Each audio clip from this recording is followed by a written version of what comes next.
Hello, hello, hello, hello, hello. What's this? 4 days on the trot? I don't believe it. Yes, it certainly is. And as you can see, guess what we're in? We're in the Spitfire. Lovely jubbly. Absolutely love this aircraft. It is so, so nice. So let's have a quick look. Yeah, lovely. That absolute beaut. Variable pitch prop as well. Ooh, there we go, lovely. So the observant among you might recognise this as the North Maintenance Area at London Gatwick, and we're going to fly up to Manchester, and we're going to do that VFR styly. So I've literally just spawned, connected to VATSIM. We've got full tanks of fuel. And we're pretty much ready to rock and roll for a clearance.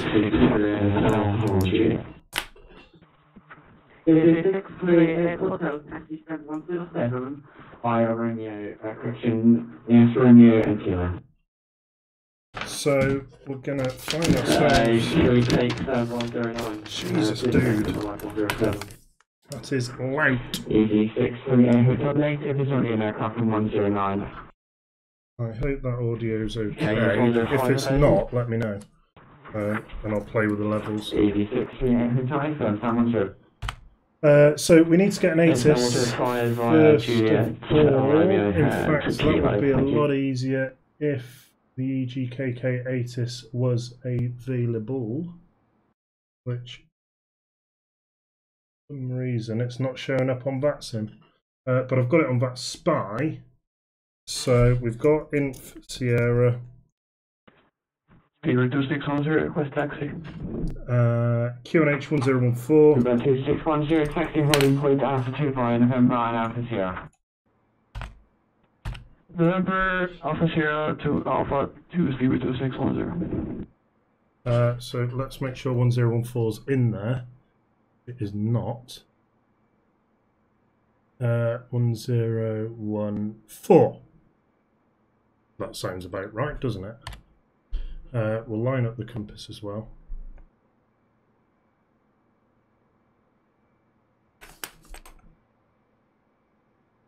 Okay, so are we ready to go? I think we probably are.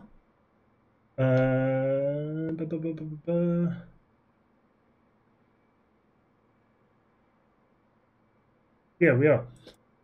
Gatwick Grand, good evening. Spitfire at Maintenance Area North. We have information Sierra, QNH 1014, requesting startup, please. Spitfire, reporting intentions of departure. VFR departure to the west for Spitfire. Spitfire, Roger, standby, startup only approved. Roger, startup only approved, Spitfire. Okay, cool. So startup is approved. So we will go and make our stuff ready. Good evening, EC7. And we will hit the start. We're gonna tank. Cross, sailing on vehicle 7. EC781 November. EC781 November, taxi, holding point. Correction, taxi down 107 via Romeo and Kilo. Okay, cool. Now, Alright, say again please for EC7. I can never remember where the parking brake is on this. EC781 November, taxi stand 107 via Romeo and Kilo. None of them, I know it's none of them, that's true. Stand 107 by Romeo and Kilo, EC781 November.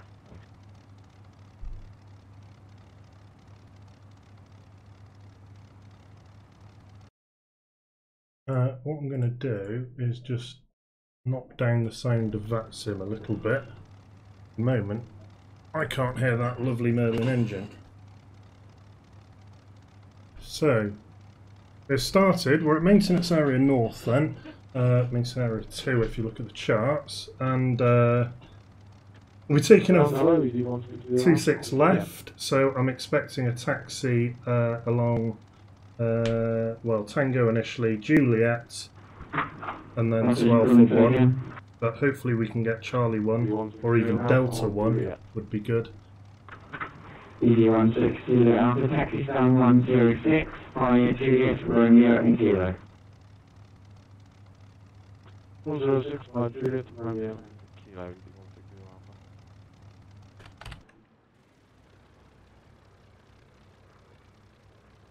Beautiful bit of kit. Really is a stunning aircraft. So we're just waiting for a clearance. Normally you would get this at the hold. I don't know why he's making us wait, but that's what they want to do, so that's what we shall do. Not a problem. Spitfire, report these content. Yeah, ready to copy, Spitfire. Spitfire, after departure, runway 26 left, cleared to leave the gap control zone to the west, northern altitude 1,500 feet to VFR. Squawk 3750, QNH 1014. Okay, so that's Spitfire, 26 left, clear to leave the zone via the west, not above 1,500 feet VFR, 3750 in the box and QNH 1014, Spitfire. Spitfire, correct. So 3750 goes in the box. Now obviously this doesn't have a transponder, so we are doing that purely through vPilot, just so the air traffic controller actually gets our data. So we are now, interestingly, he didn't give us a VRP, so it's going to be a straight out departure to the west, which is fine.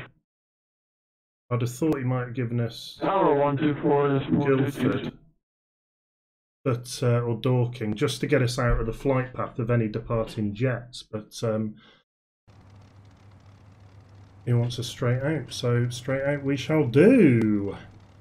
So we're all set up here. We are pretty much, I think, ready to taxi, so we can lean the engine off a little bit because it's still full rich.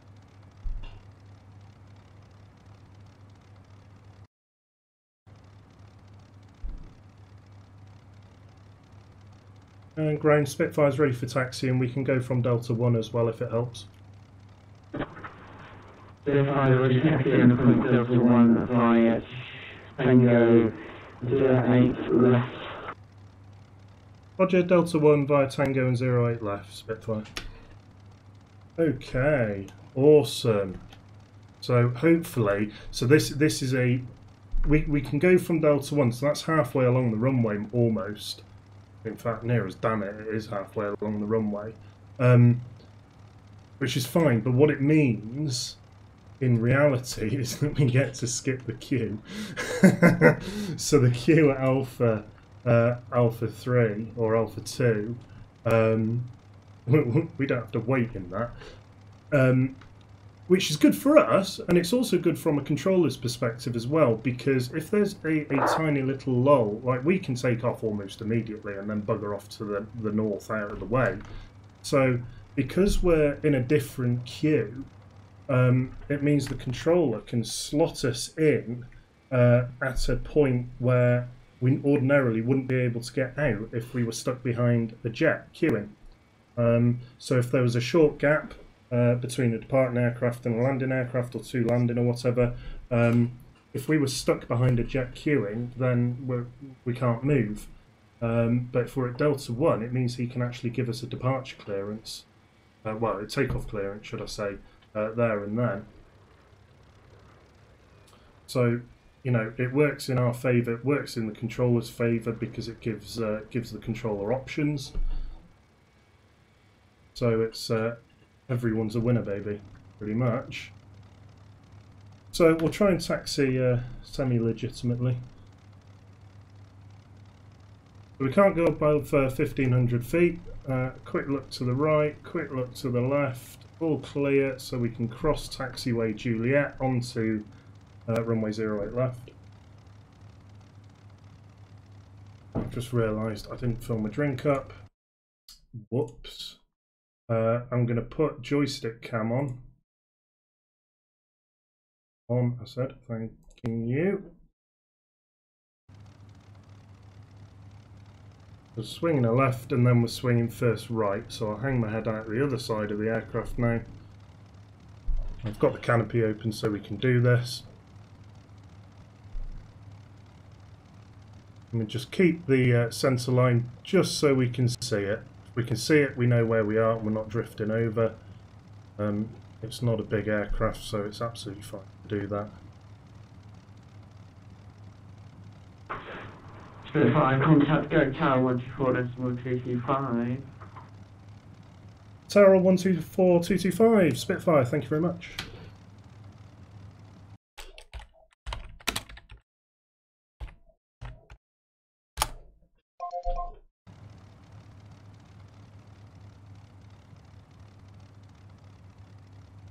We've been given contact tower, so we'll do that.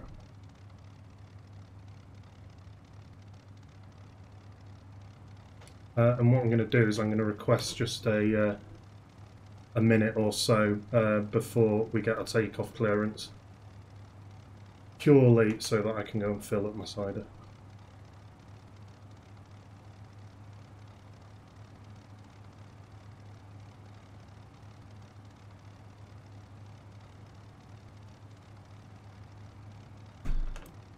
Gatwick Tower, good evening, Spitfire, just approaching Delta 1 and we'll need about 30 seconds to a minute to get ready before departing.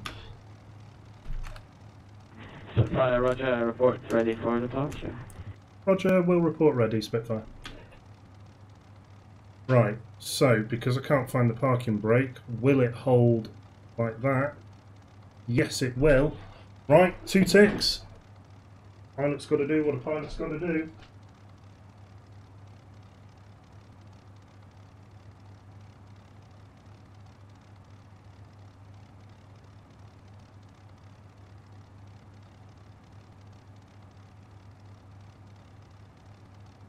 We moved. Oh, yes, we're still in the same place. And yes, I am bringing the entire demijohn in with me. This is some of my lovely homebrew turbo cider. Yeah, I do love doing my own homebrew. It's good fun, and it tastes pretty decent as well. And it's cheap, but it does taste quite nice. It's just the Sainsbury's apple juice from concentrate, bag of sugar into a gallon demijohn. Can't quite see that there. There you go, look. Gallon demijohn. Whoop. And then, actually, I thought this was going to ferment quite quickly because we've had the warm weather, but it took blooming ages. So, what I'm going to do is I'm going to pull up Plan G so I can see us on moving map. I'm going to change the... Hang on a minute. Change us to sync. Right, have we got any other aircraft queuing for departure? That's... Yeah, Tower Shuttle 5 Whiskey Uniform Heavy for established on RS 126 left. 5 Whiskey Uniform Heavy on 26 left, little lands after 20 degrees left. Right, so we're in no rush because he's just given a landing clearance to that chappie, to the North Shuttle, who is a Boeing 787-900 North Shuttle 5 Whiskey Uniform. Lovely. Cracking aircraft.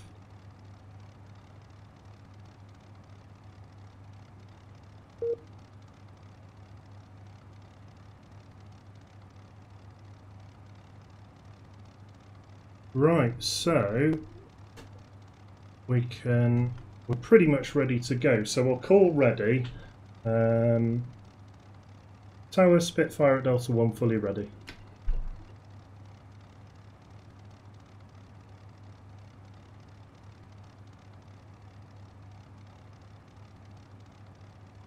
Phone's going off now. Spitfire, hold possession behind the landing hospital. Correction, Norwegian 787 by the 49.1 left behind. Roger, hold position behind the landing North Shuttle, line up 26 left behind, Spitfire. Okay, so conditional clearance, that's cool. I like conditional clearances. So what I'm going to do is I'm going to find the canopy thingy-majigged. Oh, does the click spot not move with the canopy? Okay. 50 it is then. So here he comes. The prop's still feathered at the moment. I was going to ask you... The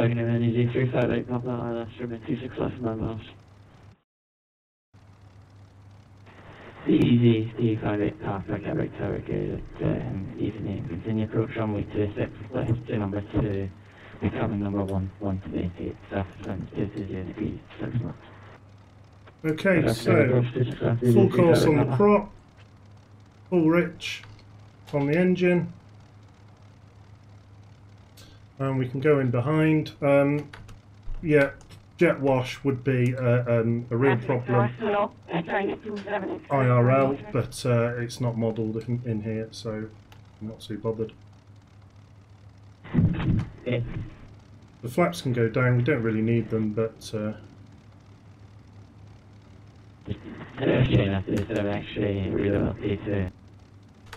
yeah. Thank you.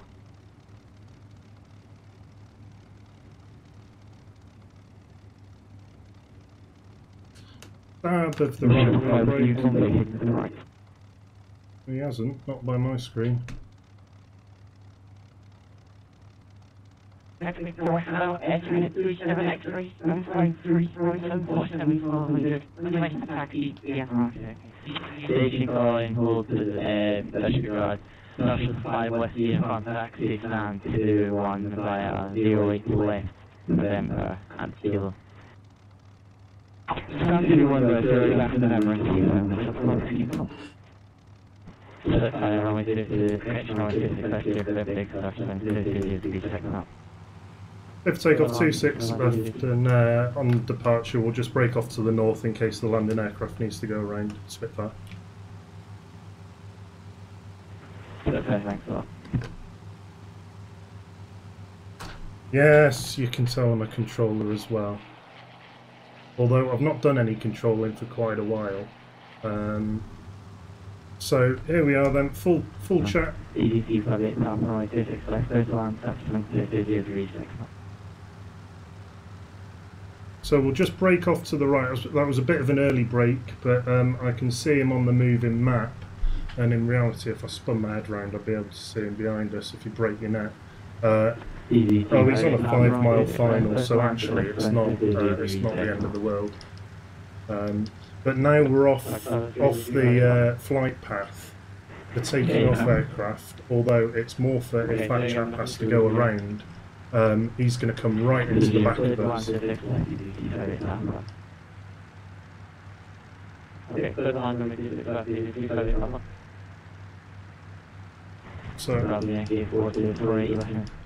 So we will just get ourselves trimmed out here. We will get our prop RPM sorted at 2600. We'll get the mixture leaned out right there when the RPM drops. I'll take you through that in a moment. I'm just being a bit conscious of getting out of the way of quite a busy airfield. Yeah, so we're well out of the way now. Yeah, we're well out of the way. I can kill the landing lights now, we don't need.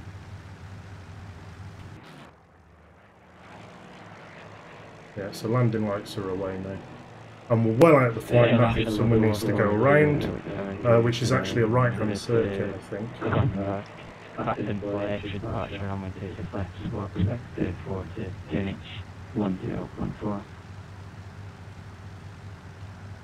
So not above 1500, we're currently at 1300. I'm just, you would normally fly at every 500 feet, whereas in IFI you'll be at every 1000 feet. But I'm just giving myself a touch of a buffer, and we've got no real traffic out here. So.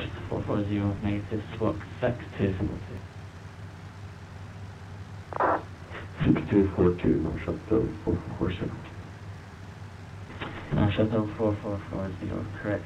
Great GeForce GTX, Gatwick, taxi stand 1. So you didn't need to go around, so it wasn't. It didn't turn out to be a problem.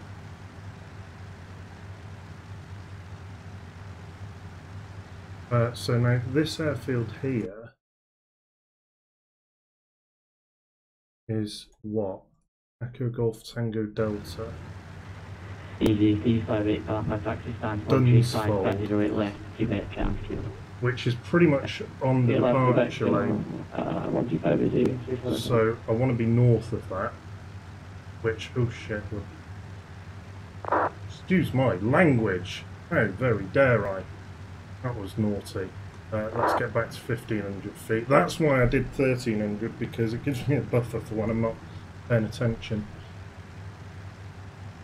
Okay, so we are coming out west then. We're going to go break sort of northwest fairly soon, head up towards sort of...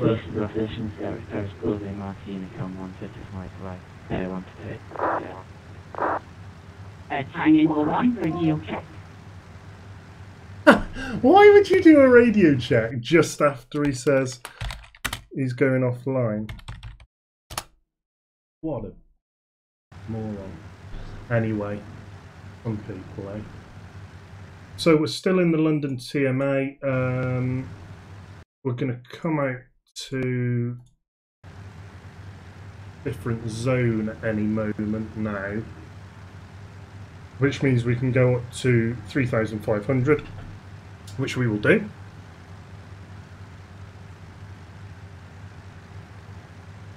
Currently clocking around about 200 knots ground speed. I'm going to burn my lungs a moment, excusez-moi.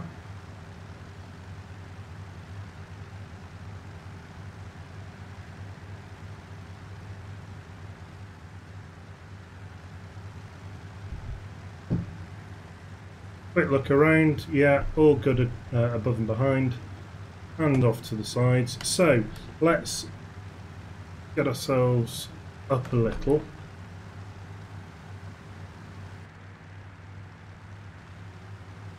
Let's just give it a bit more beans on the engine.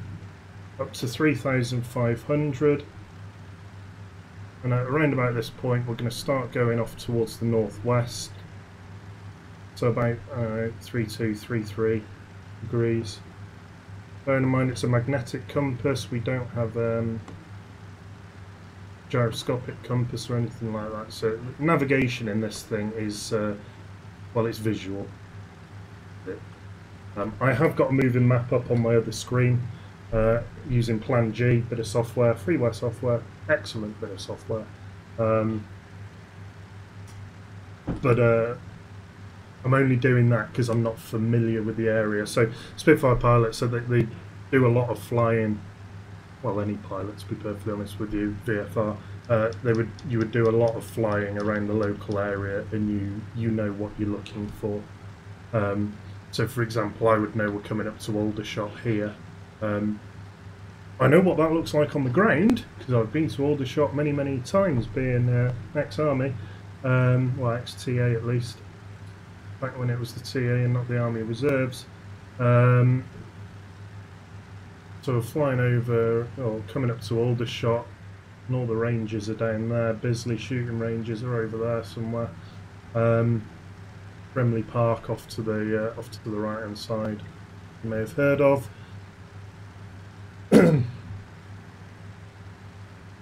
So we're just scooting, or we will be scooting across the west side of the London TMA, the low-level TMA, which is 2,500.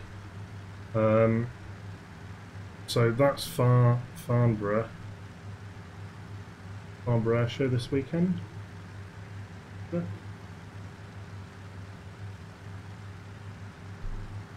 Pretty sure it's this weekend.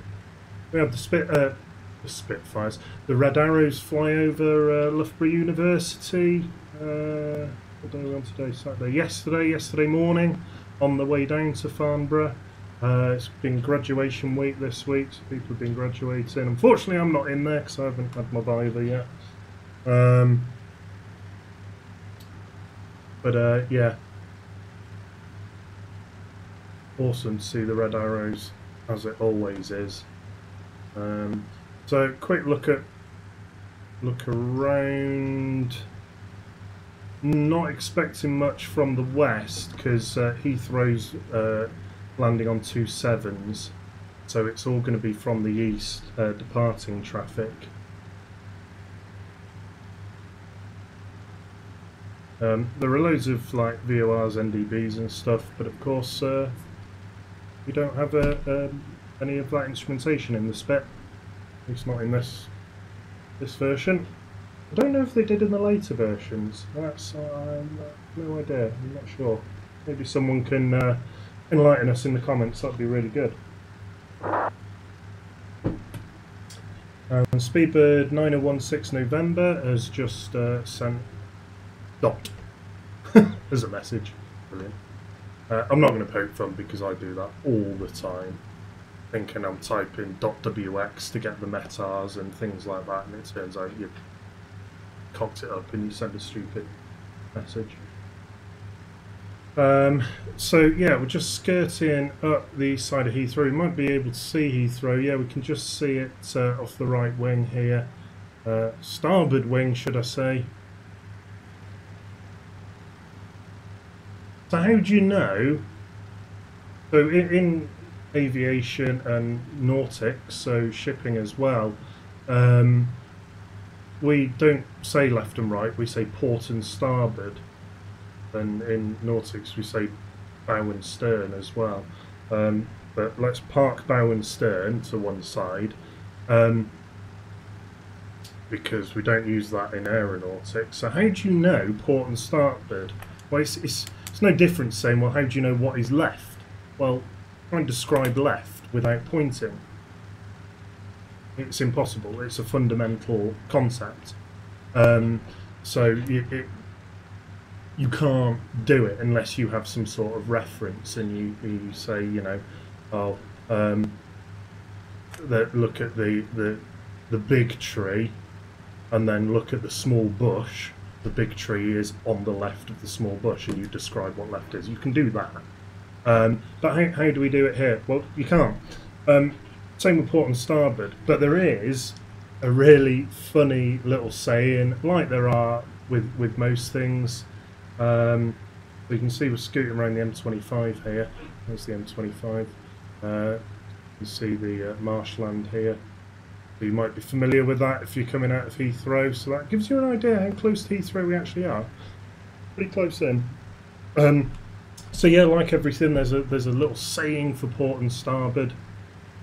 There are many, but the one that's always stuck with me is you imagine, you know, Pirates of the Caribbean style. You're on a ship. What do they drink? The officers drink. Well, they drink rum, but more so probably port. So the worst thing that could happen on a ship is there's no port left. What colour is port? Well, port is red. So imagine yourself going up to the officer and saying, "I'm very sorry, sir, but there's no red port left." So, what does that mean? Well, we have a green light, and we might not on this actually. Yes, we do. We have a green light on one wing and a red light on another. I'll explain why in a moment. So there's no red port left, sir. So red is left and port is left. So just from that saying, we remember that there's no red port left. We know port is left, red is also left, and therefore by deduction you can work out that starboard is therefore right and green. Why do we have red and green? Well, it's all to do with air law and priorities. If we're flying VFR, I mean, it can happen IFR as well, but basically if you're approaching, you can see another aircraft ahead, you can see a red light, it means you've got to do something. Okay, you do not have right of way. Just think of it like a traffic light in a car. You know, if you're coming up to a crossroads and you've got a red light, it means you've got to stop. Okay, you can't go right? Now, because they're on opposite wings, it means if you're seeing the red light of this aircraft's port wing, right, this guy's looking at you over his shoulder, he's seeing your starboard wing, so he's seeing a green light. What does that mean? Well, if you see a green light, it means you have right of way, and therefore you can crack on. You can do what you want to do. In theory. Well, no, in practice as well, until you get to very, very small separation, and then you have to assume that the other dude's not seen you, in which case then you have to take avoiding action, you know. But that aside, the air law states that if you can see a green light, it means you have right of way. You can see a red light, you do not. So it's as simple as that, really. So if you're behind an aircraft, you will see a red light. Yeah, well, we don't see it here. But then again, you can see red on the left, green on the right. You know it's in that order.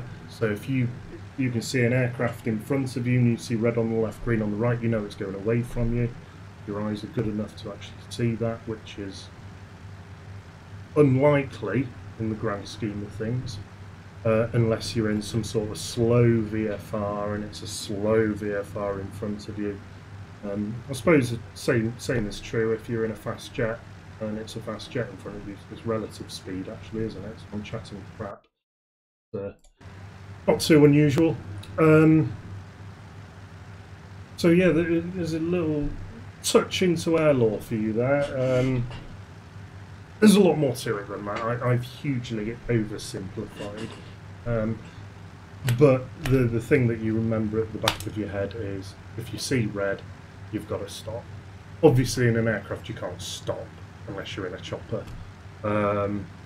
So you therefore avoid.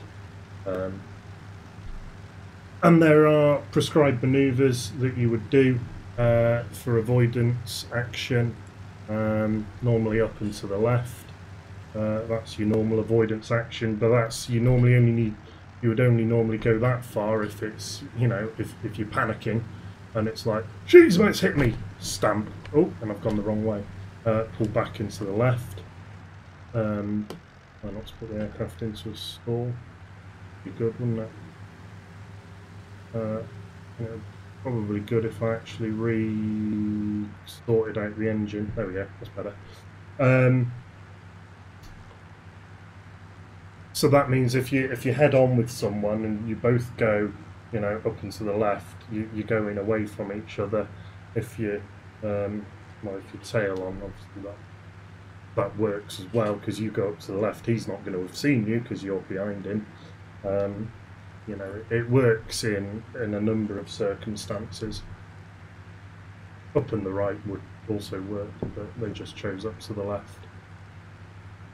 Don't know why. I assume it's probably something to do with the lighting. So if you go up to the left, it displays a green light or a red light, or I'm not sure. Don't know. Maybe someone knows who can enlighten us. It's a while since I've done air law. I know the basics. In fact, I know a bit more than the basics, but yeah, it's a long time since I've swatted up on it. So we're outside of controlled airspace now. We're outside of the transit lane, which goes from London up towards sort of Manchester, which you probably don't know you're flying in if you're very used to flying IFR. But it's Honolulu, Daventry, you know, Daly, Trent. No, not Trent. Trent's not in the lane, is it? And think out loud whilst Plan G catches up. Oh yeah, no, Trent is in the lane. But yeah, Daventry and Honolulu being the key ones, which you'll know is. If you've done any flying into London, into pretty much any of the London airfields. Yeah. So we're basically transiting up the left-hand side or the western side of this IFR lane. So it means we're outside controlled airspace, so we can do what we want. And that's not a bad axial roll, or aileron roll if you prefer, without even touching the rudder. Probably do it a bit better. Oh, he says. Yeah, that was a little bit better with your feet on the pedals. It means you can just give it a kick of rudder as you're going round.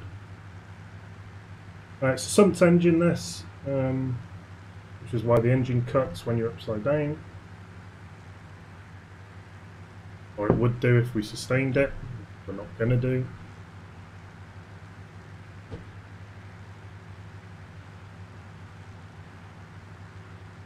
So we're currently flying sort of over Chipping Norton, that way, coming up sort of towards Banbury. Honolulu's pretty much off the nose at the moment, if you know that VOR.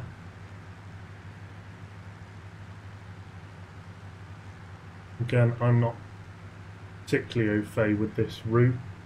Yeah, that airfield is Entstone, never heard of it.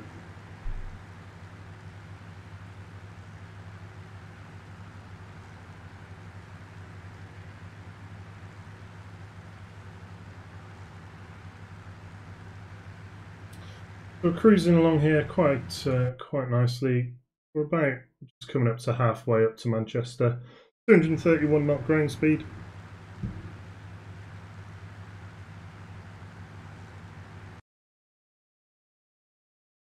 So at Manchester then, right, let's talk about this. At Manchester we have approach stroke departure, radar if you prefer, or director. We have tower and we have ground. So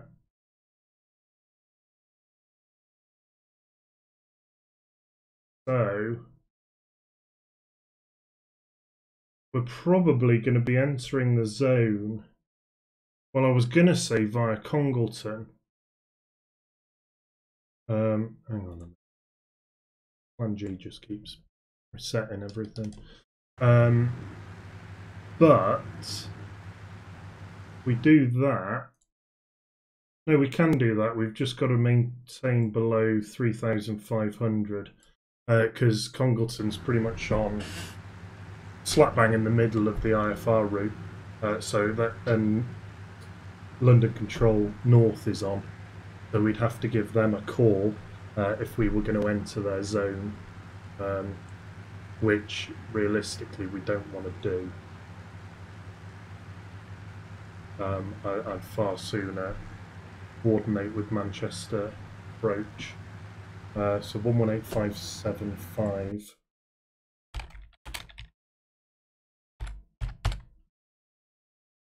Okay. Yes, it is, yeah, that's right. We're VFR and that's a cloud, so dodge that. Okay. So yeah, we're just skirting up the west side of the zone here. What do we got? We've got, I think we're coming up to Birmingham Airport. I think that's Coventry, and Birmingham's just a bit further up here. So Honolulu is sort of between the two, but south of it.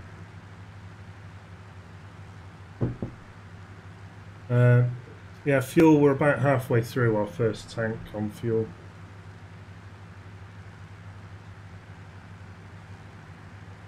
So without clipping through there, I can't quite see Birmingham.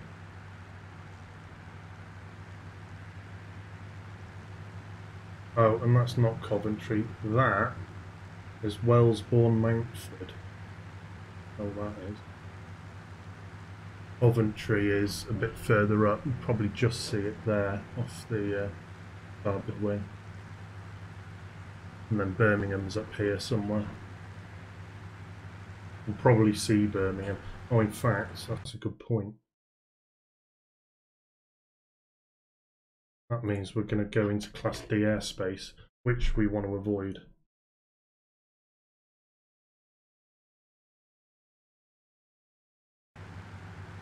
So we will do. Go over this airfield, which isn't actually on Plan G. Hiya Nick, how's it going, mate? Yeah, we're just coming up to Birmingham then, so more than halfway now up to Manchester. Yeah, I'm expecting an entry into the zone via Congleton, but yeah. For any of you northern types who know your Mancunian geography. Good, mate, good. We're in the spit. How stunning is that? Gorgeous looking aircraft.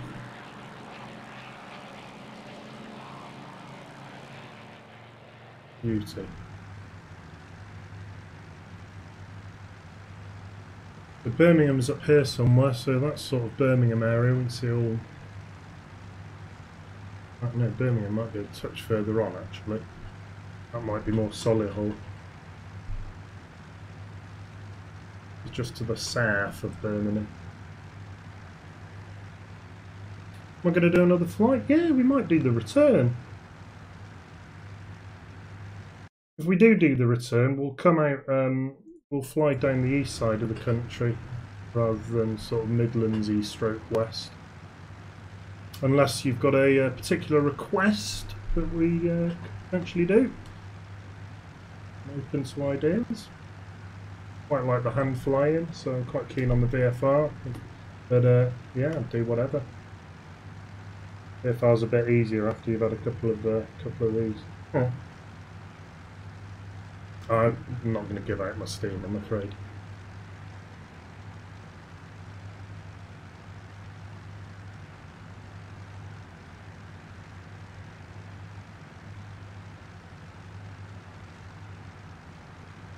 So we can just turn sort of more north-northwest towards sort of Wolverhampton way. Again, I'm not particularly good at my geography, so I am using a map here.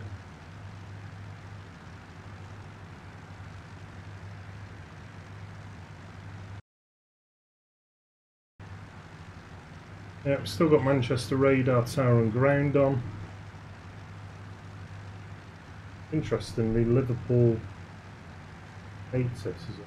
Oh yeah, because Lewis is on London North.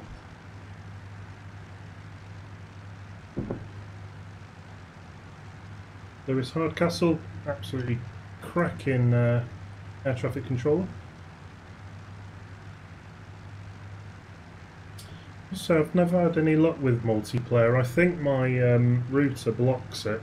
I've just never got round to putting exceptions in. I tried it with my mate next door.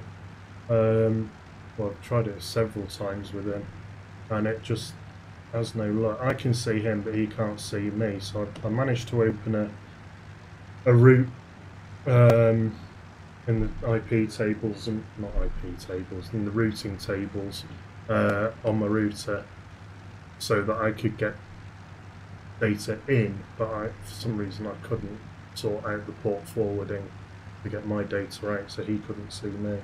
So I've had no luck, I'm afraid. If you come on VATSIM though, that works. Clearly it works. That's what I'm on at the moment. So that's what I do with my next door neighbour, with Deadpool. We've done quite a few flights. He's not a pilot, so he's pretty new to it. But I've done a few videos where I've done circuit training and VFR training and stuff like that with him, and we did it through VATSIM basically. That works. So I'm on VATSIM. It's free. It's all free. Yeah. Uses bugger all bandwidth as well, so pretty good like that. So we can just see Wolverhampton coming up here, sort of level with Brum. Yeah, sort of Birmingham's over here somewhere.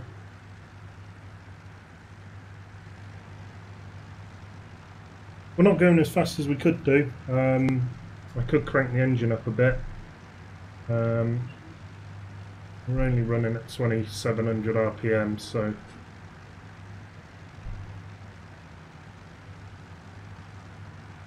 that's probably 27,000, isn't it? No, 2700, yeah. 2700 Rippums. Okay, mate, yeah, no worries, mate.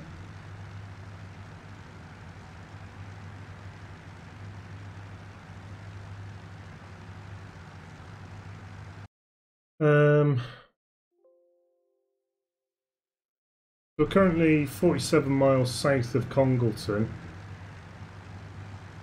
So let's have a look at the airspace. 4,500, okay. So as long as we're below 4,500, which we are, we can more or less go due north now.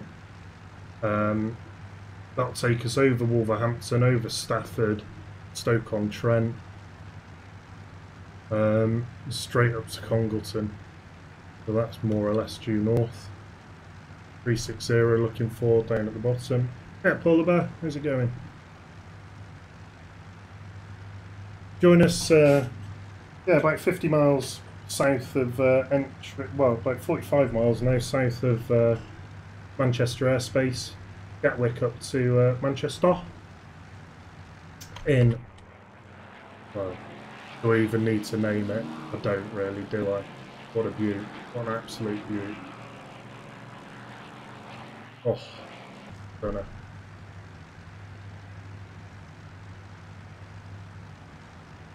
Is there a prettier aircraft? Discussion I've had with mates before at work fairly recently, and we had a curveball thrown in. What? So Spitfire is clearly one of the most pretty aircraft, you know, one of the most stunning aircraft there are in the world, ever. And everyone pretty much agreed when we were having this conversation that it was actually number one. And I don't debate that for 1 minute. Until the curveball was thrown in. Concorde. And the comment that came out was, well, you can't compare them, they're two different things, it's apples and pears. Yes, at the end of the day, they're both aircraft. In fact, they're both aeroplanes, which is prettier. And to be honest with you, we couldn't conclude. Oh, the Typhoon! Yeah. I've got the Hawker Hunter, which is, oh, that's beautiful to fly. Yeah. Back to my ramblings though. Yeah, Concorde or Spit. Yeah, I'm more than up for it. Yeah, definitely. If you want to spawn up at Tatton at Manchester or something, it's probably Tatton I'll end up parking at. Let me just have a look at the ground chart.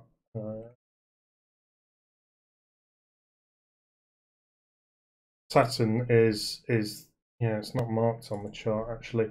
Is the little spot? Oh, if you try and explain it. South of Charlie 1. If you've got the chart up, I can link you the chart if you want. You know how to get the chart. Sorry if I'm teaching you to suck eggs, but if not, I can send you it. Oh, it is on the chart. Yeah, Tatton's on the chart. And if you want to park up there, that's probably where I will park up here. I might stick some more fuel then. And then we can do a bit of a formation flight if you fancy it. Well up for that.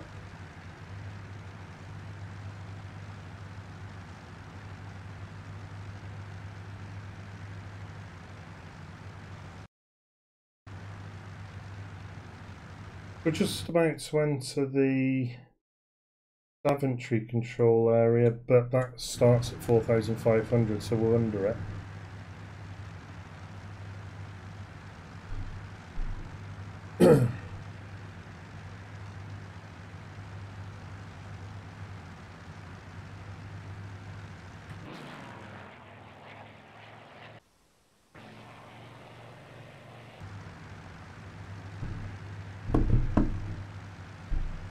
Yeah, so if you're going to go in the Hawker Typhoon, then I could... well, the spit, if I give it the beans, the spit's not a million miles away, but I can flick over to the Hawker Hunter, that'll keep up. In fact, that'll probably be a little bit quick, actually, for the Typhoon. I might have a Gloucester Meteor. I can't remember whether I reinstalled it after I did. I had to do a whole flight sim reinstall thing. It was a right pain in the arse, and I can't remember where I downloaded half of my good aircraft from. Excuse me while I burn my lungs. Don't do it, bad habit.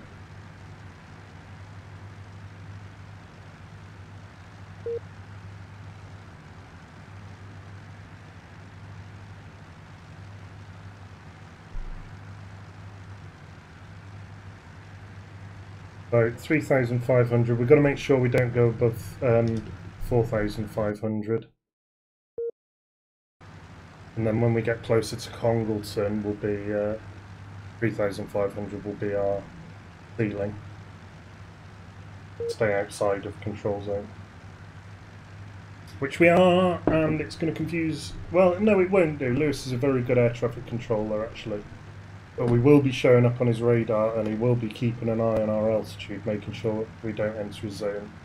And he knows his zones, does Lewis. They all do that. They're all very good, actually, that UK. I've had my run-ins with them. You know, it's reasonably public, but the quality of control that they produce is actually very, very good. Speed they produce it, but had been lacking. But they seem to have absolutely nailed it recently, so I'm really chuffed for them. At the end of the day, we're all volunteers, we're all hobbyists, so yeah, 10 out of 10 to them. Well happy.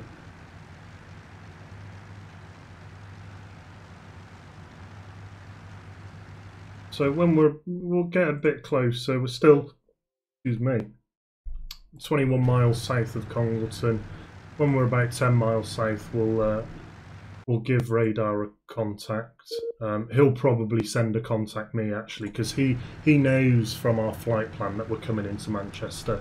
He doesn't know when or how, because we've not published a route. We don't need to publish a route, being VFR. What we can do is we can get the 80. So information Papa on a QNH of 1015, QFE of 1006, so that's worth noting. Runway use is 23 right, well that's fine. We're at 3,000 feet here. Did you manage to find Tatton on the charts, or are you familiar with it, Nick? Not that far away now, I'm probably 10 minutes away.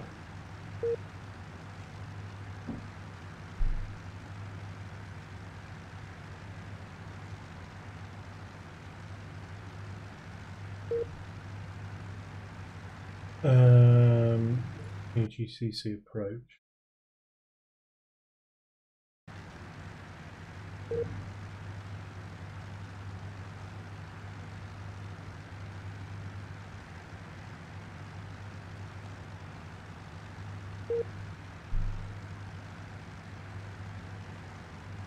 Right, so I'm going to flick over to him now. So we're now on radar frequency. We're 14 miles south.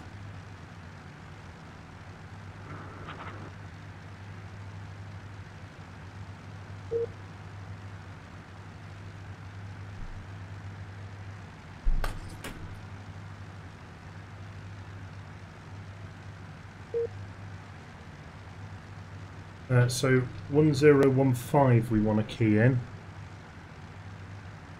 It's about there.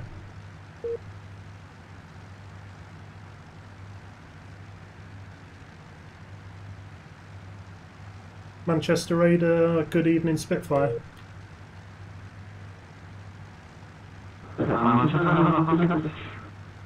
Evening, we're currently 10 miles south of the Congleton VRP, 2,500 feet on QNH 1015. Information Papa, requesting join to land, please. You can recall from Macclesfield and give you when you're further in. What service do you require outside of control airspace? Basic service is fine, and yeah, we'll route towards Macclesfield, Spitfire. Spitfire, just got 7350 basic service. 7350 basic service, Spitfire. Spitfire, first time to Manchester, controls on via the Macclesfield South VRP, notable altitude 1,500 feet, VFR, QNH is 1015, the score, sorry, you can keep the score 7350. Roger, clear to enter the zone not above 1,500 feet at the Macclesfield VRP, and yeah, we've got the squawk, Spitfire. And Spitfire, correct, just confirm QNH 1015. Hey firm, QNH 1015, and we have information Papa, Spitfire. Macclesfield VRP.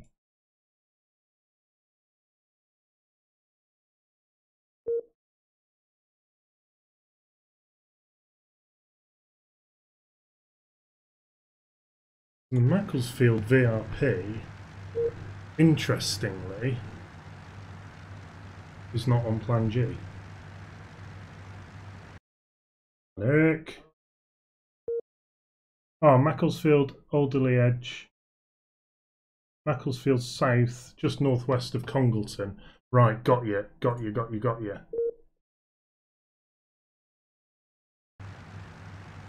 Hey, these hills are getting a bit...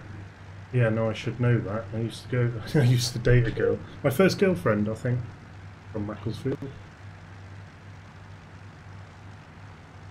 Yeah, I think. That's really... Yeah. Sorry. Sorry, Fiona, if you're watching. I very much doubt it. She was my first girlfriend, I'm certain of it.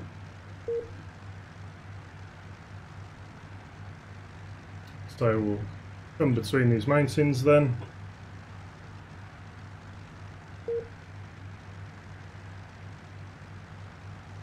Sorry about the beeping, that's...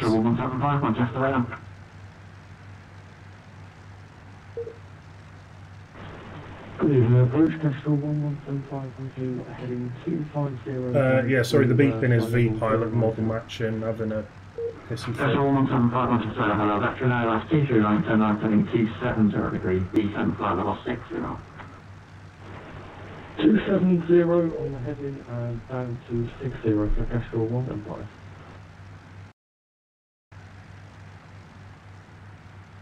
Here's Macclesfield, just off to the nose here, just to go a couple of miles ahead of us. We are still coming in at a reasonable speed here, 250 odd knots. I can send you the chart. Sorry. Oh no, I can't. Sign into chat. Right. Hang on, it's about to get busy. I'll send you the chart in a moment. No.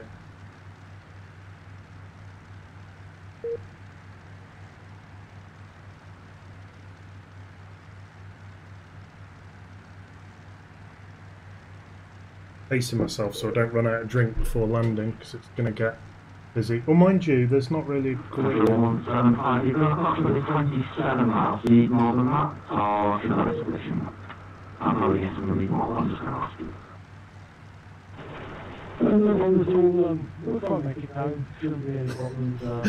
Famous last words. Go on, Kestrel. Go on, you can do it. Roger, if you have any problems, let me know. Great. Spitfire entering control airspace radar control service. Roger, radar control, Spitfire.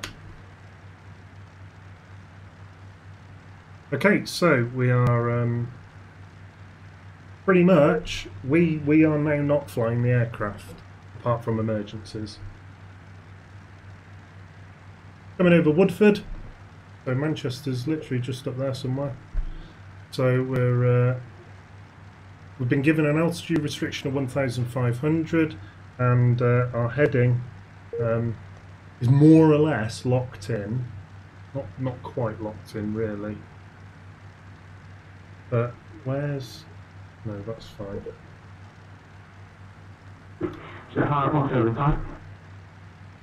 Roger, we'll report field in sight, Spitfire. Oh yeah, we can see it. That's Spitfire. You can actually now contact the tower 163 5. Roger, over to tower. Thanks for the ATC, Spitfire.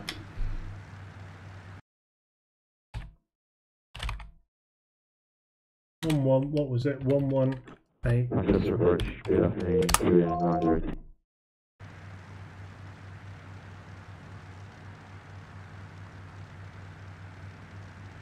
Manchester Tower, good evening, Spitfire. We have the field in sight. Spitfire, good evening, report final number 2, right, number 1. Roger, we'll report final 2-3 right. Spitfire.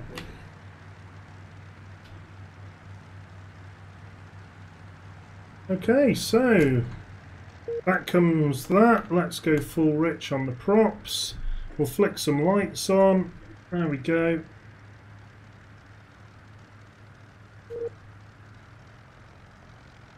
And I'm going to get the grain chart up. There we are.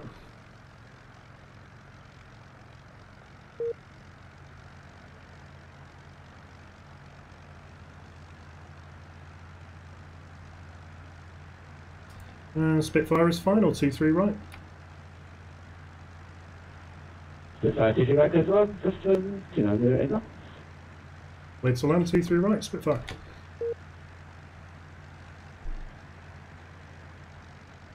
Okay, so hopefully I won't be stabbing at the controls too much, but let's see how bad this landing can be.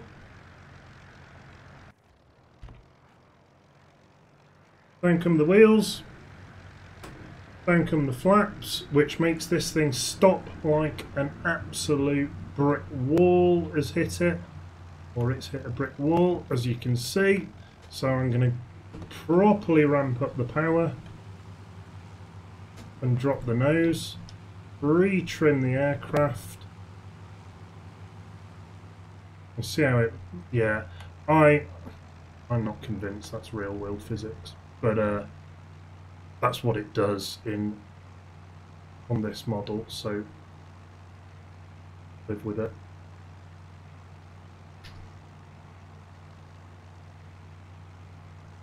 So I want to come off at Bravo Delta, which is just beyond halfway, just before the zone markers start, but just as the zone markers start for the opposite end. So I'm going to pinch a bit of the runway here. I'm going to be a bit naughty. Not land in the touchdown zone, which is that bit there.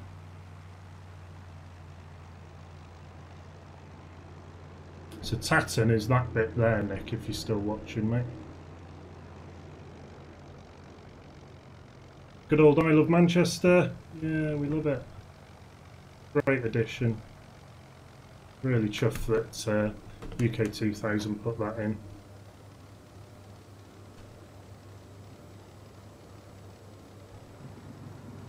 And there we are, wheels down.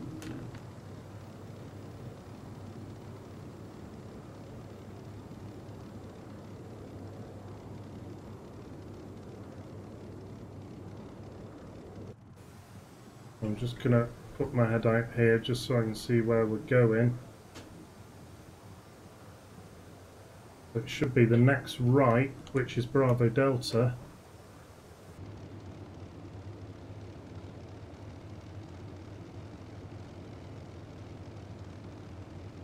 And Spitfire vacating right onto Bravo Delta.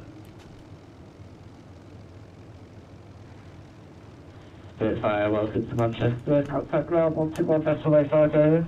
Hold Bravo 1. Good afternoon. Roger, we'll hold Bravo 1 and contact ground. Good afternoon, thanks for the ATC, Spitfire. Okay, so... Moving Tower Kestrel 1175 with you 4 miles. He's actually told us to hold Bravo 1 here, interestingly. I'm pretty sure he said Bravo Kestrel 1. 1175, good evening. Which is weird, because you would normally wait the other side of the hold. Clear to land 23 right, Kestrel 1175, thank you. Yeah. Good afternoon. You disconnect from the I've no idea what you're doing. I know what I'm doing. I'm just no more in the airport. All I need is that. Number one, you have no clue where you're going. You disconnect, otherwise we'll work for you. Oh, it's all kicking off here then, clearly. I know, I've said it 7 times now. Text on from Bravo 1 via Bravo, so you need to do a 180 on that circle. So you take Bravo down to Bravo 1. Correct. You can't give Bravo 1, I'm at Bravo 1.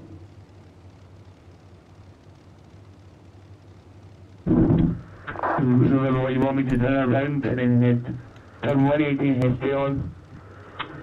I'm done with everyone. Another one, you stick a 180 onto Bravo, then follow Bravo, which is just straight, down to Bravo 1. Can't give Bravo 1, I'm I'm good with here. everyone.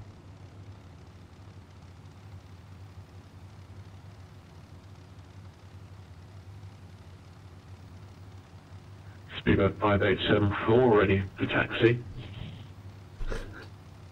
Good for it, 74 standby. Number 1, how is this clearance? So please disconnect from the Baptist network. Everyone, go away, I'll get to zero, everyone, go away. Number 1, you've been I've got to show you this, right? Okay, just so you've got all the information, you can make your own decision what's going on here. Look.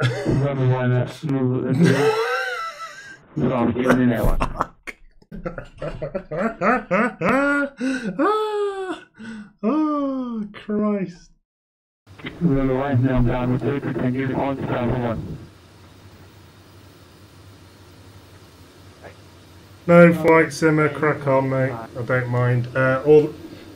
When I put this up, I will submit it as a video. It will be under a Creative Commons license. All my videos are Creative Commons, so we can. Yeah. Crack. What is going on? Remember, one, looking for Bravo 1. Looking for Bravo 1. Remember, I can't stop the boarding point. You're on to an active runway. Please hold position. Again, remember, at the looking point. Bravo 1. Couldn't make this up.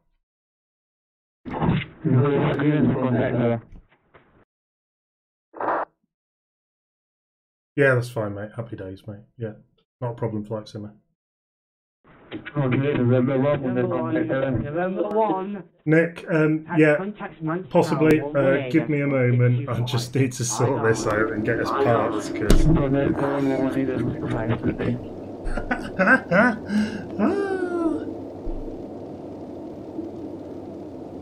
Stations, my apologies for that fast. We'll get to moving. I didn't know that.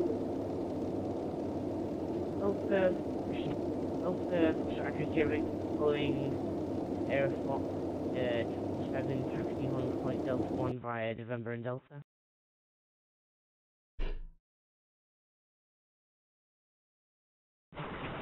Please, Lancaster 1175 with your Alpha.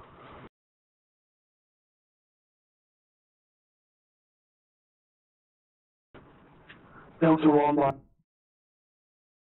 November Delta for Delta Foxtrot Echo Sierra Victor.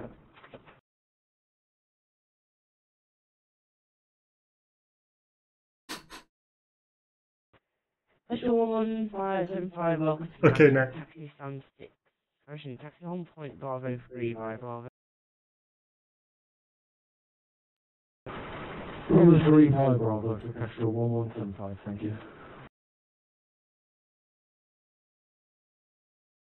Ryan, good evening. Spitfire is in on the madness. Holding at Bravo 1, looking for taxi to Tatton, please. Spitfire, welcome to Manchester Taxi to Tatton, following a cholesterol A320 passing from left to right, taxi on taxi to Tatton via Bravo. Tatton via Bravo, following the Kestrel behind Spitfire, thank you.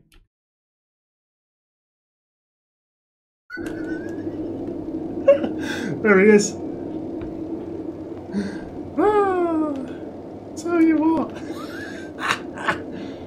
That's a Ryanair taxi going on there. Look at that. He's not hanging about. I don't blame him, to be perfectly honest with you. Absolutely. Pedal to the metal. Firewall those throttles. Oh, this is Tatton just here on the right.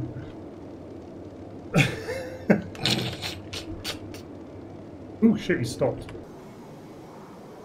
You won't have it for my body in the way to see 1 Foxtrot 1 by GeForce Foxtrot. There was still taxi Home Foxtrot 1 by Juliet Echo and Foxtrot 2 with IX74. Aeroflot's quite a nice livery, isn't it?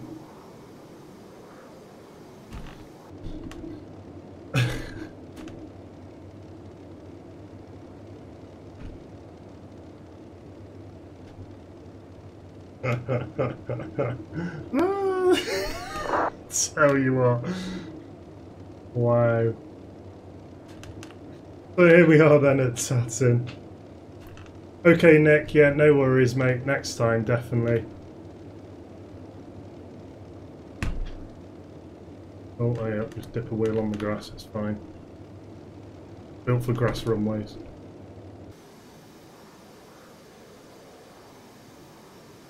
Right. Oh, I can't believe the absolute carnage. So how much fuel have we got then?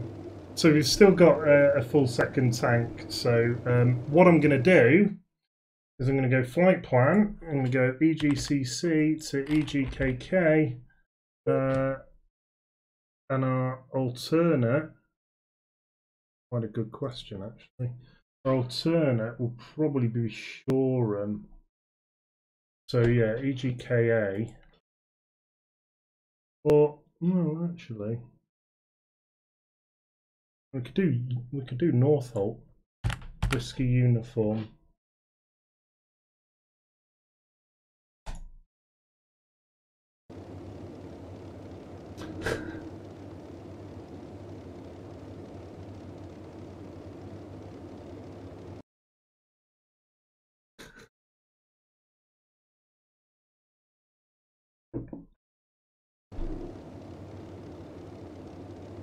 Delta Foxtrot, Vision Delta Air Practice, contact my travel mate, 165 alike.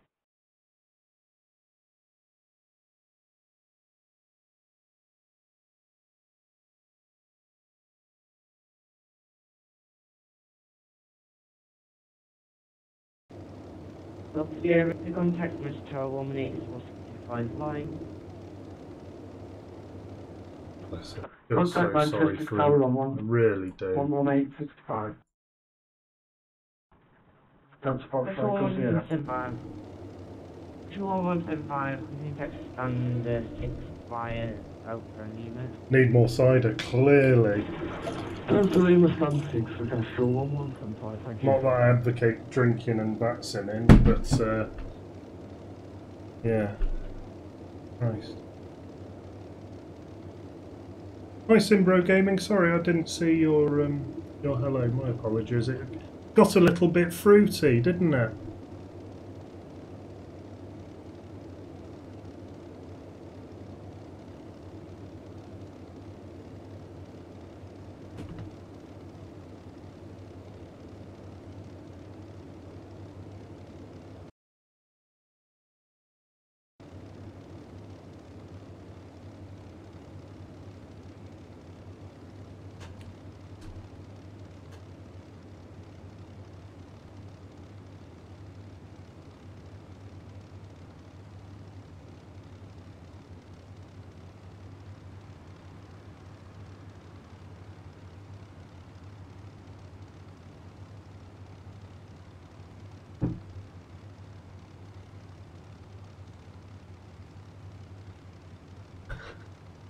Sorry, I'm just still going over it in my head. It's proper funny.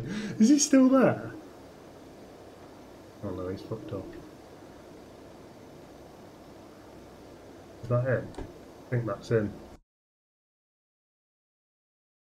Yeah, it is. That's him.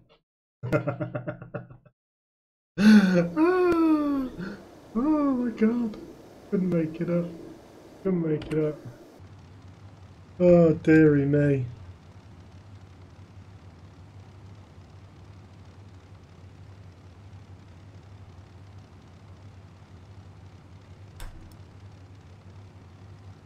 Ground hello, Spitfire with message. Spitfire, pass the message. Spitfire, so we're ready for a turnaround at Tatton. We have information, Papa, QNH 1015, looking for a departure to the east, please.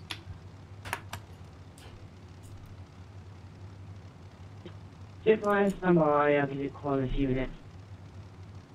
Roger, no worries, Spitfire.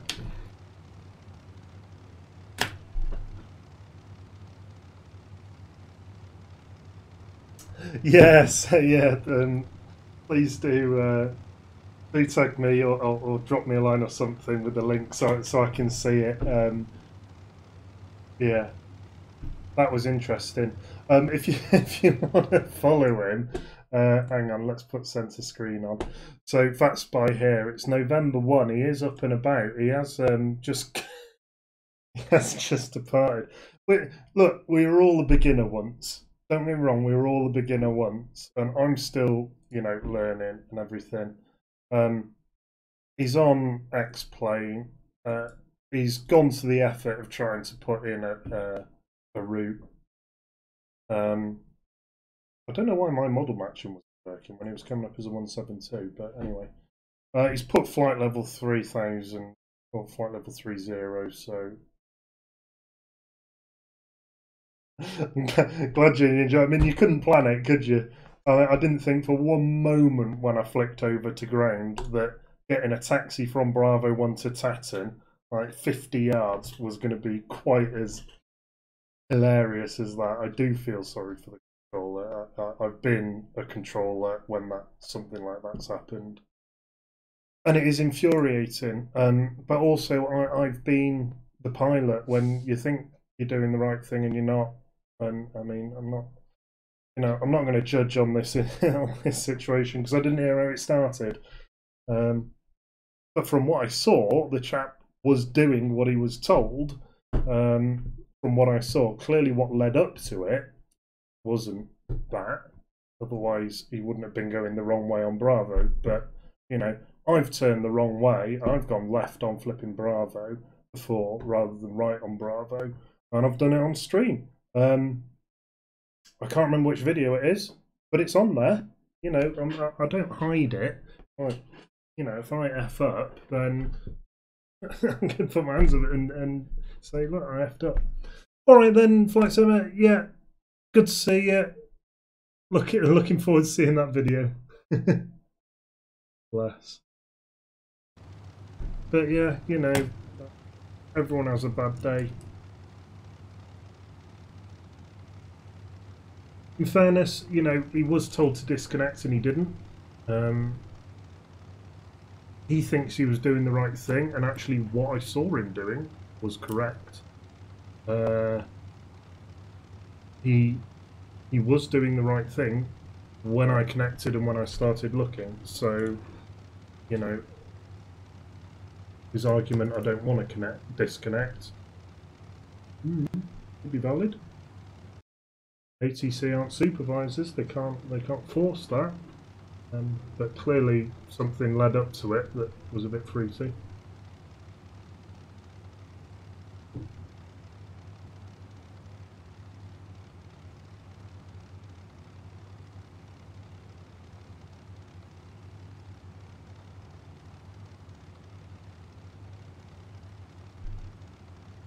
Come on, how long does this clearance take?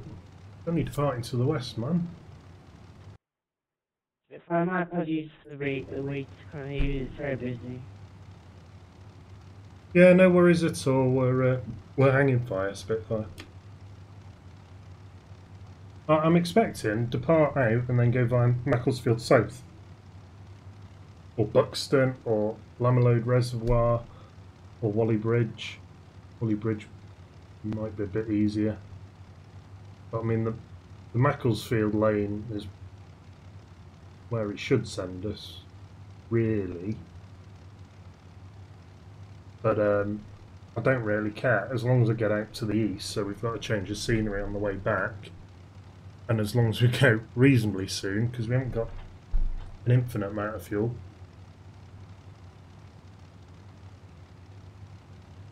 But in fairness, Manchester is a little bit busy at the moment.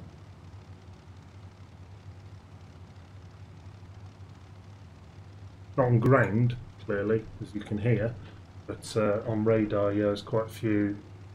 1, 2. Well, there's 2 in the zone at the moment, inbound. And there's the that November 1 chap who might be testing patience a little bit. I don't know. I'm not listening. Conflict to the frequency on COM2, which this aircraft doesn't have a COM2, but you can do it through vPilot, but no, I'm not going to do it. Rise above it, Simon. You can do it, man. You can do it. No. Yeah. Excuse me. Lung burning time.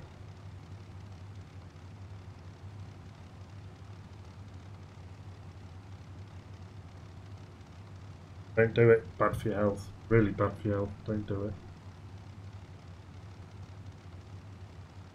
Obviously, you're going to do what you want because you're your own person. I'm not going to condone taking drugs of any kind, be they legal or not. This is legal. This does have tobacco, nicotine in it, so albeit at a small level. And these are great, actually. I suppose, yeah, I wasn't going to talk about it, but who cares? They get bad press. They get bad press because people say, oh, we don't know if it's bad for your health or not. Well, this is very true. We don't know. There's been no long-term studies. There have been no scientific studies that are credible, shall we say. And I can say that with confidence as an academic, from a completely unbiased view. There are no credible studies on the health effects of these things. So you've got to make your own mind up. I used to smoke a tobacco pipe, and that is bad for your health. Although you don't take it into your lungs, you only take it into your mouth, but you can still get, throat cancer, mouth cancer, so on and so forth. And whatever. I'm not a biologist. It's not good for you. The stuff that goes into this, there are 3 components basically. Propylene glycol, effectively antifreeze. There's vegetable glycerin, which is vegetable oil-ish, not quite, and flavourings, which could be any number of things. But they're all food grade. And I would far sooner put food grade stuff into my body than I would put burning leaves, which is tobacco and the paper and all that crap. That's purely based upon my interpretation of things as a complete non-biologist, chemist, whatever. So, don't take that without a good pinch of salt. Spitfire, good clearance, ready to copy. Yeah, ready to rock and roll, Spitfire. Good Spitfire, good to leave Manchester controls and Willie Bridge visual. Elevation 1,500 feet, Orc 735.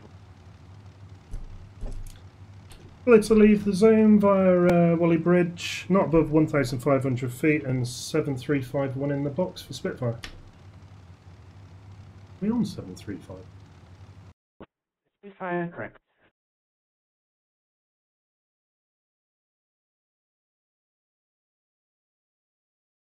No, we're on 7350. The reason that's changed is because I've refiled a flight plan, so it... No! No! No! Ah, shit.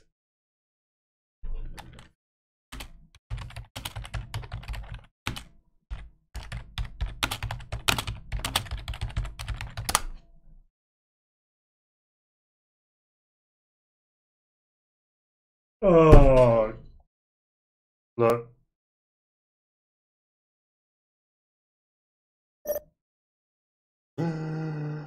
Oh, you are joking.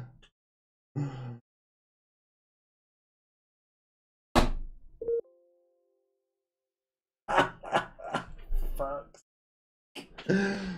Oh, dude. Oh, and FSX is still running. Alright, Steam. Oh, Christ. No, that's not what I wanted to do. Hang on. Hang on a minute.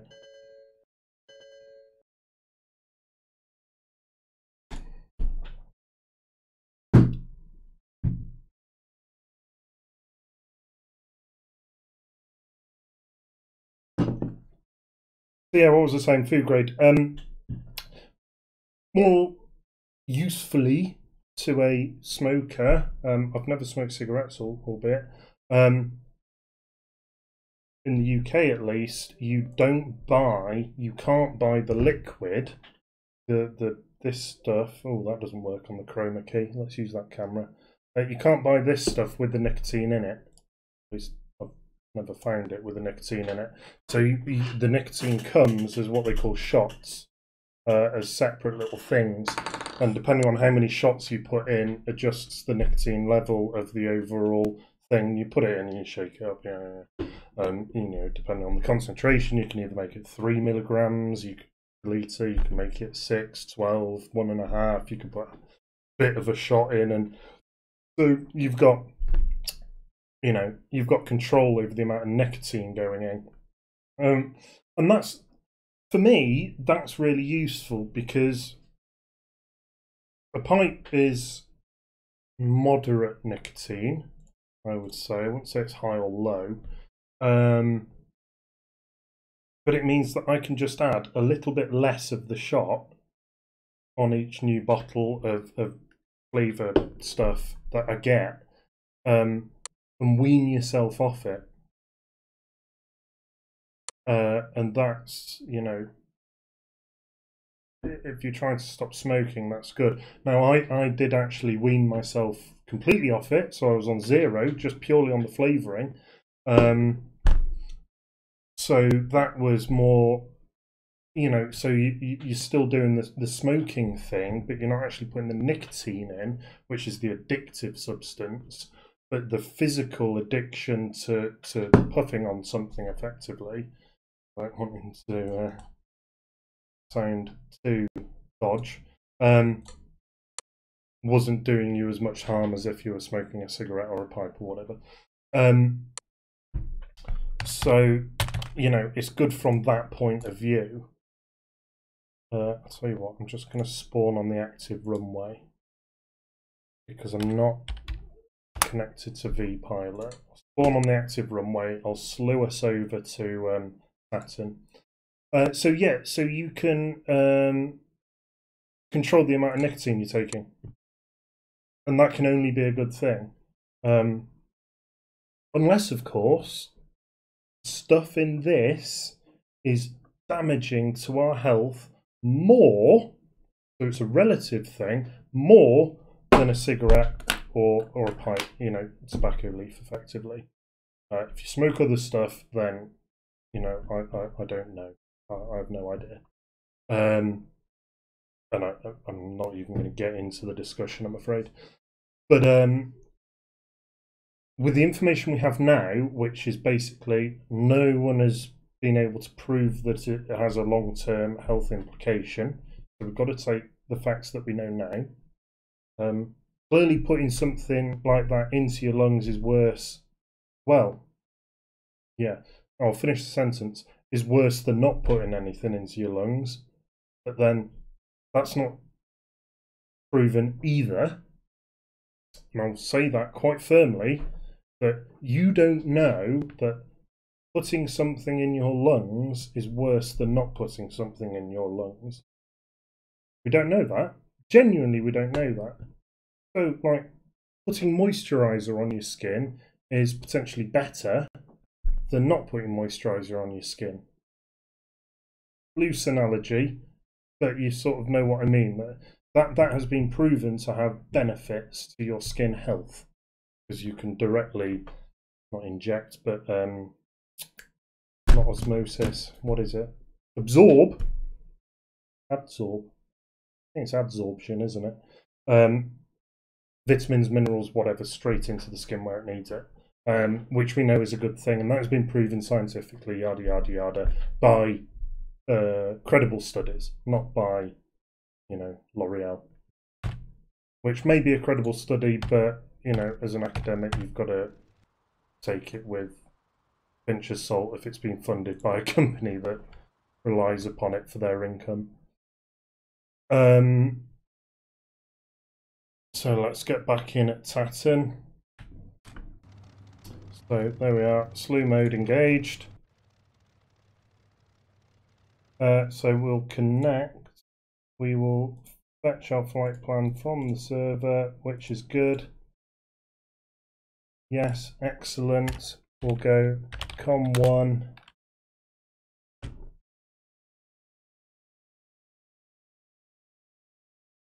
Oh, so we've got a Tower Mentor on now. What's ground? 12185.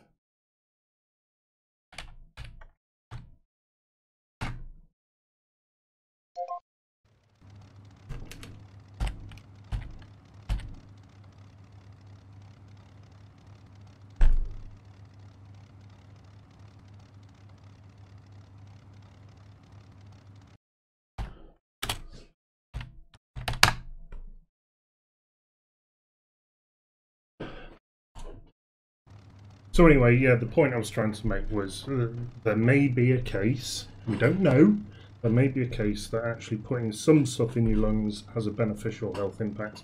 We don't know, is the point. And if you don't know, you can't say with certainty. You can suspect, and I do suspect, that actually putting nothing in your lungs is better, but I say that with no medical expertise whatsoever. Now then, we can go from Delta 1, so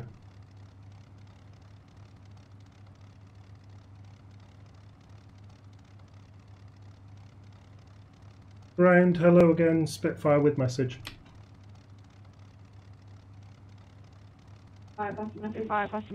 We're back, sorry about that. We're happy to go with the previous clearance if you're happy, and the squawk still 7351 if it still works on Euroscope, Spitfire. All fine on our side, so you can wait, watch the East Bridge visual number 521, Street, 7351. Roger, yeah, so same as before then, Whaley Bridge, not above 1500, 7351, QNH 1015. We're ready for taxi as well, and we can go from Delta 1 if it helps you out. Great, 1 Delta 1 by Kilo. Delta 1 via Kilo, Spitfire, cheers. Right, okay, so let's get this show on the road. Let's open that so I can legitimately stick my head out of the window. Oh, that's Yorkshire, isn't it? We're in Manchester. Come on, Simon, you know this. You know this. So out here then, onto, well, effectively Bravo, but it's an intersection of taxiway, so it's going to be more or less a hard right here. Manchester ground GM16 with you holding short Bravo 1 request taxi to the gate. And Kilo 1 is just here. You see the siders kicking in, can't you? That's the disused runway. So Agent 166 focus Manchester. Yeah, hot stand 7 via Bravo, Kilo and New Echo.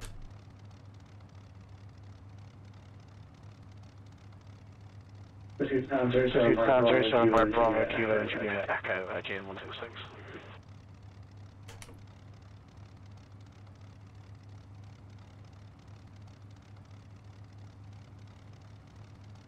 And over. Yes, please, sir. And over. If I contact Tony Tower, woman 8 small 625, thanks for your information, bye bye. Over to Tower 1186225. I hope you enjoy the rest of the evening. It's been emotional for you, Spitfire.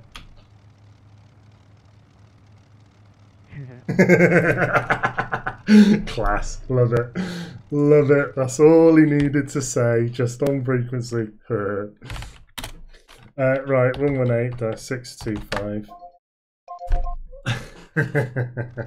So I could use the com dial here, but it's an analog dial and it goes spaz with V-Pilot, so I'm not going to do that.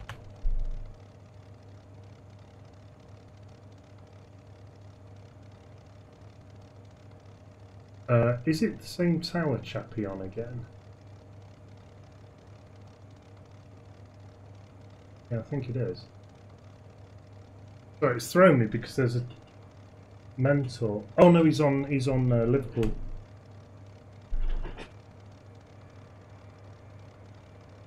Manchester Tower, hello again. Spitfire at Delta 1, fully ready for departure. Spitfire, welcome back. 5 Delta 1, cross runway 23 right. All vacated, continue to Tango 1. Okay, cross 23 right, can once vacated back over to Tango 1, got to put the teeth back in, Spitfire.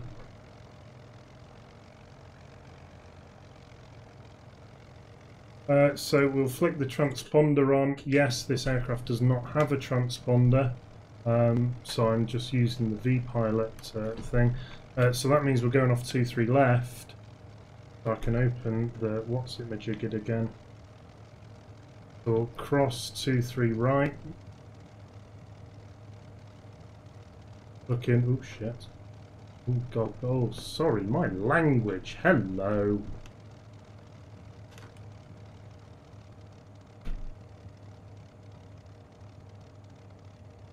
Up to Tango 1.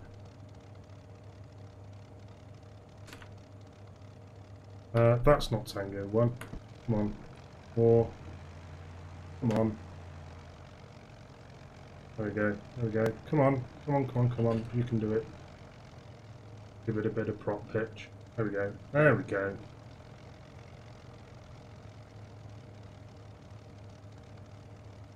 Excellent. There we go. Right, up to Tango 1.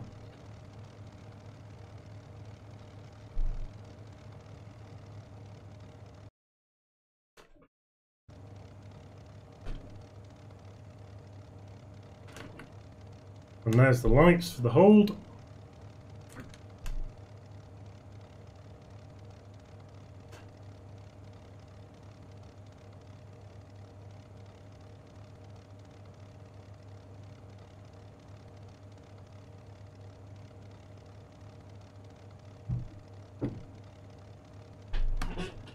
So, ready for departures. Fire right, Tango 1. With 2 left, take off, 3005 knots. Right, Tango 1, clear for takeoff, 23 left. Thank you very much, Spitfire. Okay, so, full rich will... Oh shit. Oh god, my language has just got... I do apologise for anyone with... I suppose I have got the, you know, rental advisor or whatever it is.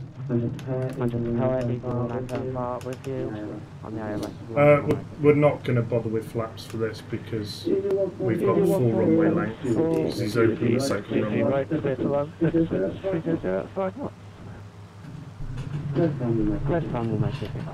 Look at the wheels. And basically we're just going to absolutely cane it, get the speed up.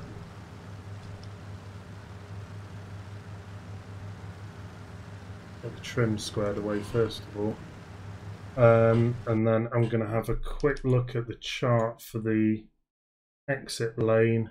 So it's pretty much a sharp left down to Alderley Edge. Okay, yeah, no, I know that.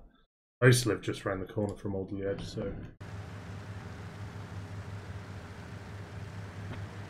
Fire contact approach. Pressure match the radar 1 575. Good evening. Over to radar 118575. Thank you very much for the ATC. See you soon, Spitfire.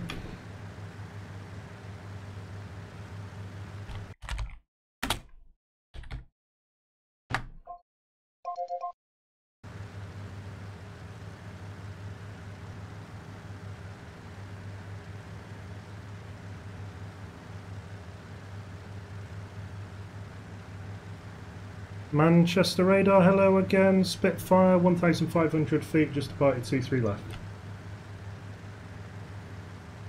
Spitfire, Manchester radar, hello. Squawk Helen.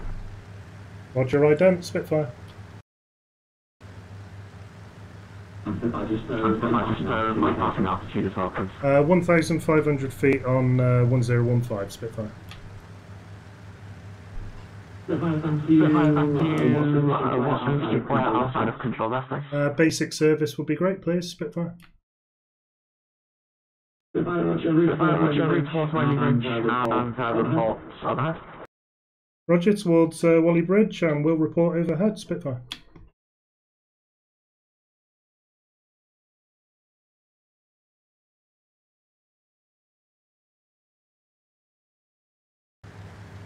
Oosh.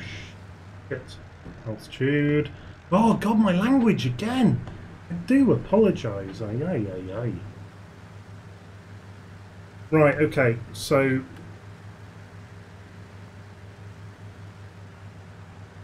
Ripham's down to 27, it could be 26, 2600 Ripham's.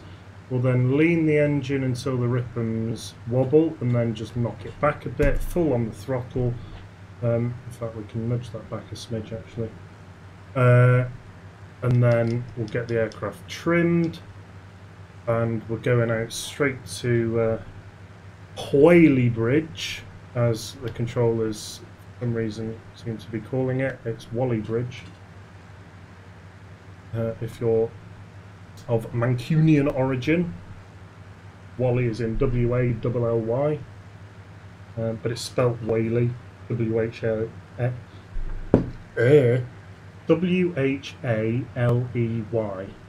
Whaley Bridge is how it's spelt, but it's pronounced Wally. Or at least it was when I was there. Well, not at Wally Bridge because it's a shithole, but when I was from Old T Grammar, yeah boy.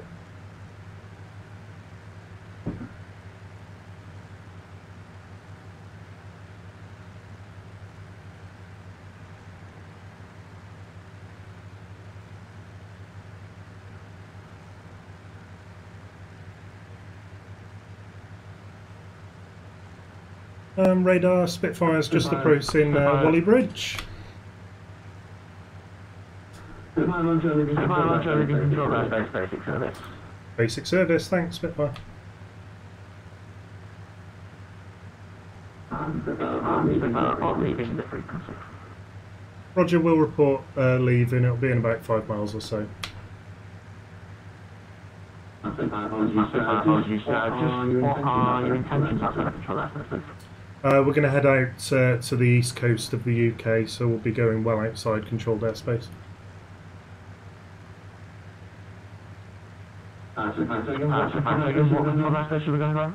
We're going VFR, so we're going to just keep going east until we hit the east coast of the UK. Spitfire.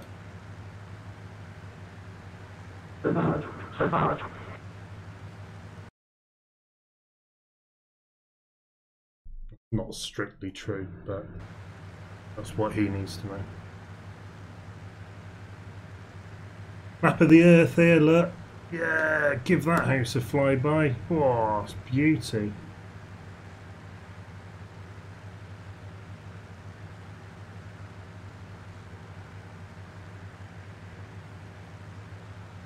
Oh, look at this. Come on, we've got to go to that. Oh, man, oh, man. Imagine if you were just having your fag break, or, you know, just stood outside here and you went, what's that sound? That sounds like a Merlin engine. Oh my god, it's a Spitfire coming at us at 10 foot off the ground. And I'm absolutely going through this gap. You absolute beauty. As we come up towards Bakewell, so yeah, coming up towards Mantor. And Spitfire, we're leaving the frequency to the Unicom Madness now. Thank you very much for the ATC. See you soon.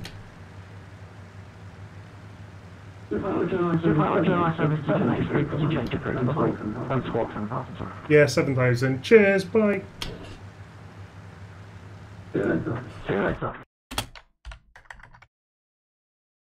So COM 122.8. Okay, so we're on Unicom now. So we are going to fly map of Earth. London control is still on. Lewis. I've seen 35 minutes, but it's been on longer than that. Ground and tower on at Stansted. That's pretty cool. Oh, in fact,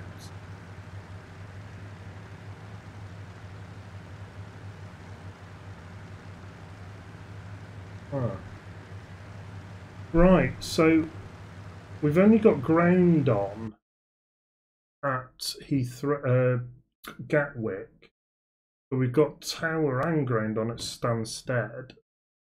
Why did I emphasise the second syllable? That was weird. Heathrow director's on, but we can't do Heathrow because we're VFR. You're not allowed to enter the London TMA if you're VFR. So we'd have to flick to IFR. Now, technically we can do IFR in this. Yes, I know that sounds weird as hell because we don't have any navigats. We only have a compass and an altimeter. But apparently, and I looked this up, and I have to admit, I only looked this up after I posed the question on that UK's forum and said, look, you know, because I had this SVFR or DVFR in my head that was sort of the get out if you're a VFR aircraft that needs to fly in an IFR zone. And they said, no, the Spitfire, you can fly IFR. You actually only need a compass and an altimeter and airspeed. I think I'm remembering that right. But anyway, the Spitfire more than makes it. I was like, really? But you know, you tell me to route via I don't know, the Dane VOR, or well, Dane's an intersection, isn't it? Or the Trent VOR, or Honolly. I don't know where that is. I'm like, well, you do, because you're able to look out the window and you can find it. I said, yeah, but I'm IFR, so I might be in cloud, so I can't see it. And they said, well, that's fine. In which case, you say unable. You know, I don't have the instrumentation. The air traffic controller shouldn't say route via Honolly if you're in cloud anyway, because they should know the fact that, well, you can't see it. And that's the only way really I can do it. So if you're true IFR and having to fly to the IFR not rules, wrong word, IFR in terms of, you know, you put your hand in front of your face, you can't see where you're going, you can only see your instruments, then you can only fly on headings, and therefore you fly vectors, which I can do, and which air traffic control can do if you're in a radar service, which of course makes perfect sense. So, you know, you'll be given vectors. Fly 130 degrees, 1,000 knots, 1,000 feet. The only caveat being is you will get a report field in sight. Reason being is because clearly I can't do a Cat 1 landing in this. Certainly can't do a Cat 2 or Cat 3, but I can't do it, you know, an instrument approach at all. So I have to have a visual reference for the airfield, and if not, tough tits, you've got to divert.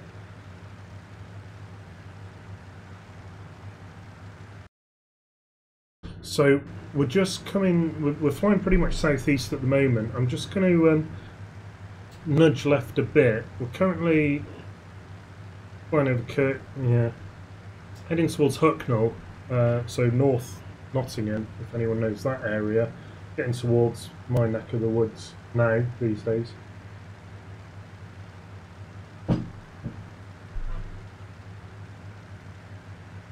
So yeah, it turns out Spitfire can fly IFR. Who'd have thunk it?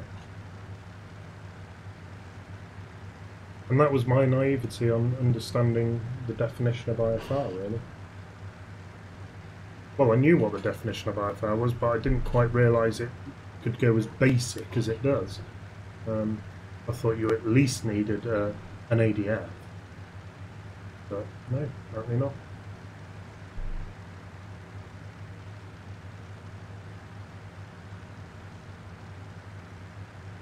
It was an interesting question. If you had compass and altimeter in a balloon, hot air balloon or something like that, can you fly IFR? Well, what rules do you fly? Because I suppose you can fly IFR because you know your height, you know your heading. You can't comply. You can only fly as the wind takes you, and you can comply reasonably to altitude. Reasonably well. I don't know what their accuracy is, but I assume it's okay. But you still know where you are. Well, I guess instrument rules is doable. I don't know. That's a really good question. You know, in the doobly-doo down below, as AV would say, I'd be really interested to know what flight rules does a balloon come under? Something that is effectively not in control. Not strictly true, because you plan your route based upon the wind, so you go in the direction that you want to, that you plan for, and you can control your altitude. But yeah, if you were suddenly told, you know, turn left, well, no, you can't do it. I don't know. That's a really good question. Can a balloon be IFR? Don't see why not.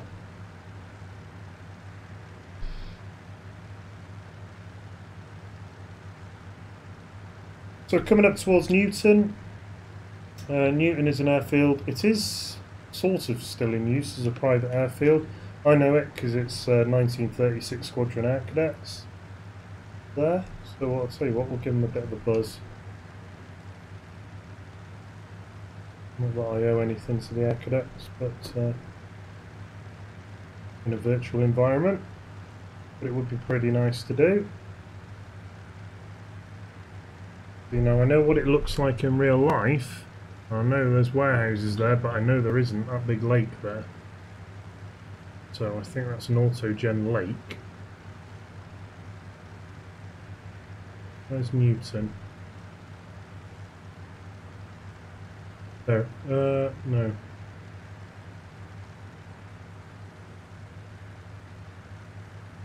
Oh, hello.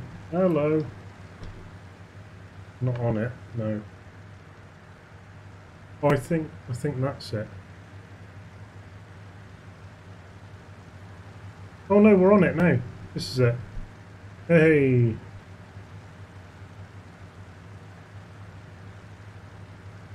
Oh, we're giving a buzz to the Air Cadets. Isn't that lovely? So we're just we've done a bit of a wiggle there. You might have noticed. That's just to keep away from the East Midlands airspace. And we'll do a transit. Oh no, we won't do a transit Stansted. Stansted's just gone offline. Oh, that's a shame. I was going to do a transit of Stansted's airspace, but clearly we can't do that now. So what we'll do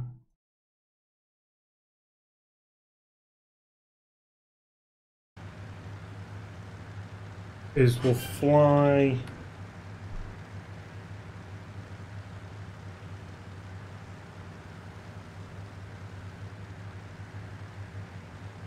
we'll go the east side of London.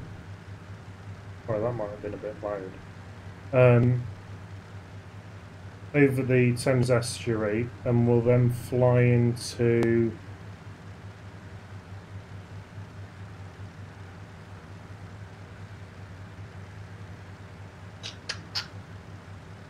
Might as well fly into Gatwick again. Let's fly back into Gatwick. Have we got London? Oh, we've got London Centre on.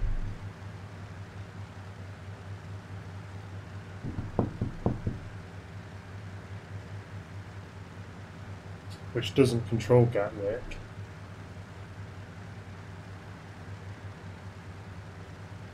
I mean, we could... We're pretty close to Cromwell. And Coningsby and all that. Well, Scampton, I think. Oh, Coningsby's BBMF, isn't it? Oh, Christ, I should know that. Oh my gosh. That's really bad. I should absolutely know that. Coningsby. Scampton's the red arrow.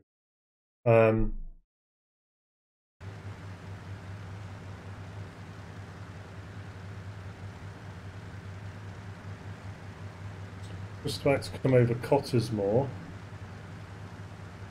Tell you what, let's get a bit of altitude so we can see what we're doing. Cottesmore isn't actually an active airfield anymore.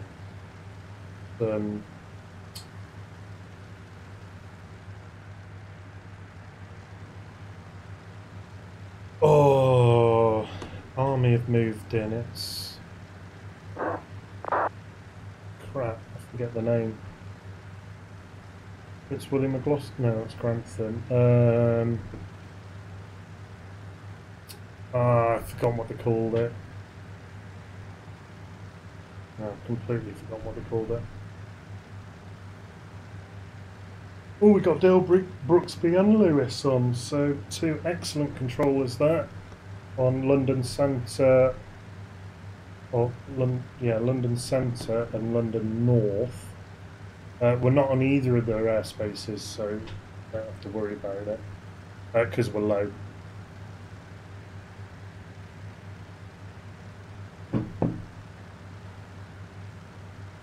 We pass Cottesmore.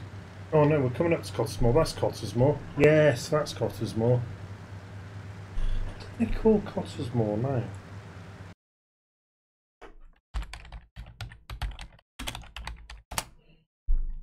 Kendrew, that's it. Kendrew Barracks. Aye, aye, aye. Should have remembered that. That was bad knowledge. Bad knowledge indeed. So yeah.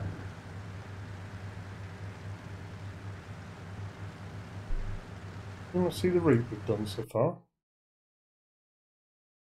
On centre screen. There we go. So we left London, we flew up, we skirted up this IFR lane, ducked under it, so we were under it here, in through Macclesfield, into 23 right, and then we took off 23 left, and we're coming up the east side now, over Cottesmore, Wittering, and then we're going to skirt round, or under the London zone, to the east, sort of fly over Greenwich, that, well, a bit further out, so Thames Barrier sort of area, and then into Gatwick.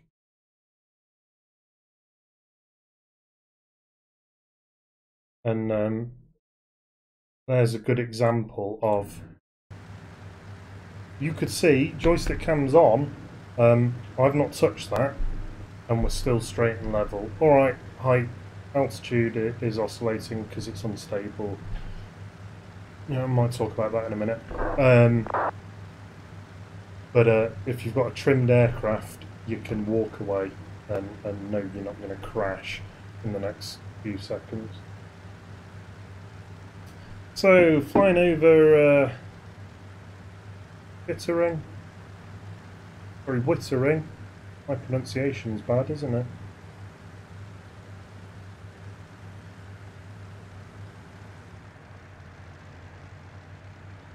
Say that, where is it? BA1.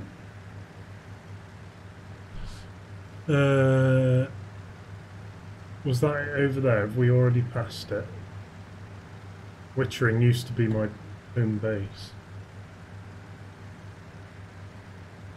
IRL, so I do know Wittering, but this doesn't look anything like it.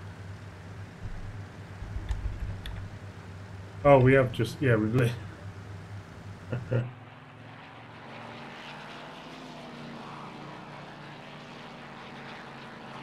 Hang on a minute, it showed just behind us. Oh, that's... Yeah. Right, yeah, we're literally over Wittering. I was going to say, I recognise that. So, an east-west runway pretty much, so this is the A1.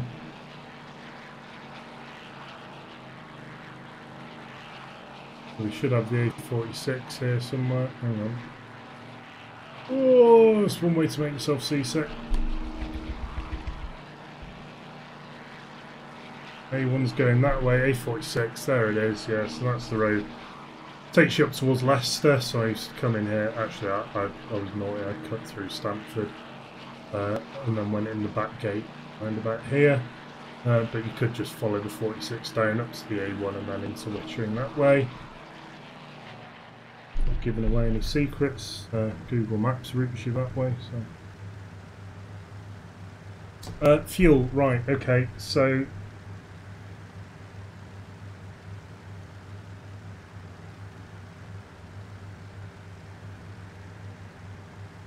interestingly, we've refueled. Oh yeah, because FSX crashed, didn't it? Yes, of course. That means we have refueled. Tell you what I'm going to do. I'm just going to pause a second. I'm going to empty, right, that tank.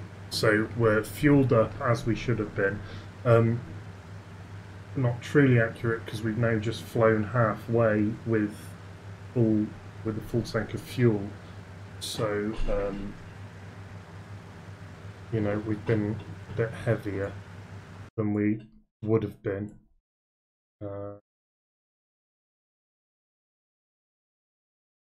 So Stansted CTA. We need to avoid Stansted. Just past Peterborough. We need to avoid Stansted below 3,500. And we're going to follow that round. Sort of between Lambourne and Clacton.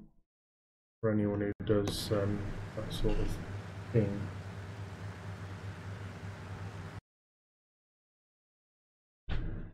Right, so that end, bear with me, 2 minutes. It's going to be risky.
We're live. Oh my god, we are. I remembered I just put... Oh no, I put my bedding in the wash. And Of course, it needs to be dried. So where are we? I just hung it on the line. Hello, pet. Meow. Come on, then. Can you say hello? Hello? Oh, Jesus. Hypodermic nails. Cat, get your bum off the screen. Pippa, do you mind? Watching. There you go. Right, so we need to dodge the London TMA, which we're getting pretty close to. So we're going to come up towards Cambridge.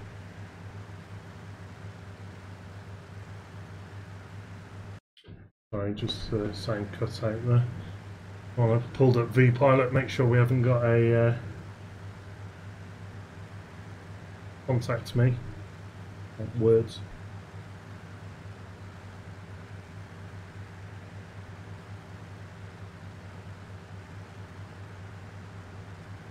We're coming up towards Cambridge Airfield now. Or Cambridge town, I suppose. City, town? City. Could be a city.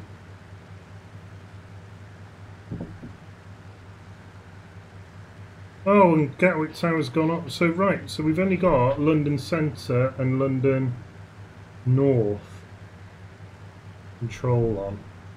Means we've got no London control. Pretty sure London Centre doesn't cover Heathrow. In fact, yeah, I'm pretty sure. 1,500 feet, so we're still good on height.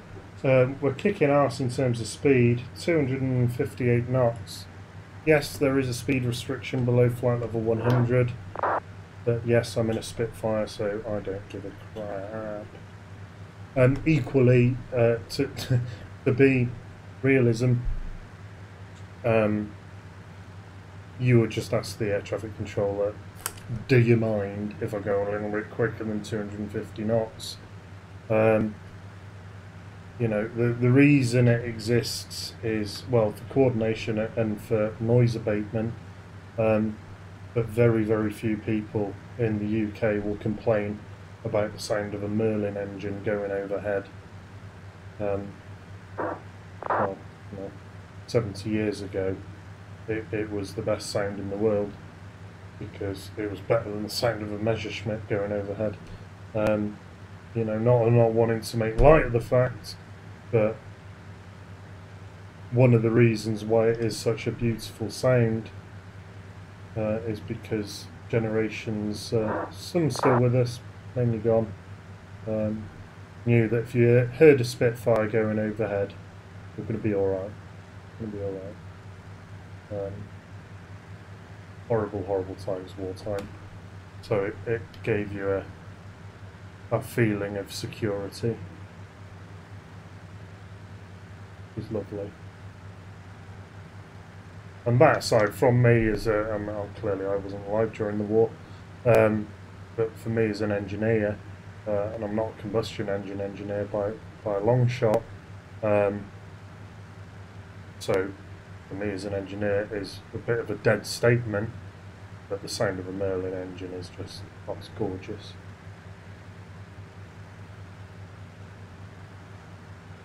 So we're going to have to swing left a little bit just to keep outside of the Stansted ATZ or CTZ. Well, no, ATZ.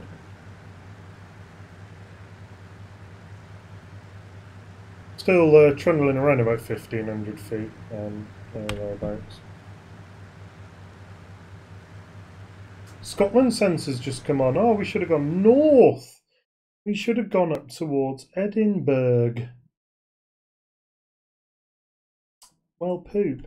Is that? Oh, it is Andy Ford. He is a superb controller. Lovely chap. Very strong Scottish accent. I think he's I3. Is he an I3? That's him rating. Regardless, it doesn't really matter what rating is. He's a very good controller. and comes across as, as a really nice chap, based upon my VATSIM experience with him. But yeah, really accommodating. So I do a fair few military flights, and it's not the norm. IFR airliner is the norm, and anything outside of that is seen as difficult, unless you're an experienced air traffic controller and therefore you're bored of the standard and you're looking for the challenge of a VFR flight. VFR should be easier in theory, but because it's less common on VATSIM, it's not, because it's not what you're used to. If you flick back a few videos that I've done, I was in a UFI, Euroflight Typhoon, did a transit of the Gatwick control zone, and I was in full comms with the Gatwick controllers, tower and radar and whatever, director. So they were keen for me to do it, and I actually got a thank you for doing it afterwards, because it was something that they don't do often. But the funny thing from me, from a flying point of view, and you can see it in the video, was I got handed over to Gatwick Tower pretty much as I was over the runway, and by the time I finished my transition, I can't remember what my call sign was, Cromwell 69 or something, I don't know what it was. No, Venom 69 it would have been. By the time I'd actually finished saying Gatwick Tower Venom 69 with you, I even cut out the altitude because I knew I was rushing. I'd already actually left Tower's airspace. It was quite amusing. So the controllers learnt a bit there, that although I was not particularly good at sticking to the 250 knot speed restriction, I think I smashed through 280 or something at one point, because there was just so much going on. You know, you're trying to look at so many things, but 280 to 250, it's reasonably close. That if I'd been doing 250, it probably wouldn't have made a difference in the grand scheme of things. They learned that actually they need to do handover takeovers either quicker, or my suggestion to them was, look guys, I'm doing 250 knots, I can fly slower, you can ask me to fly slower if you want me to fly slower.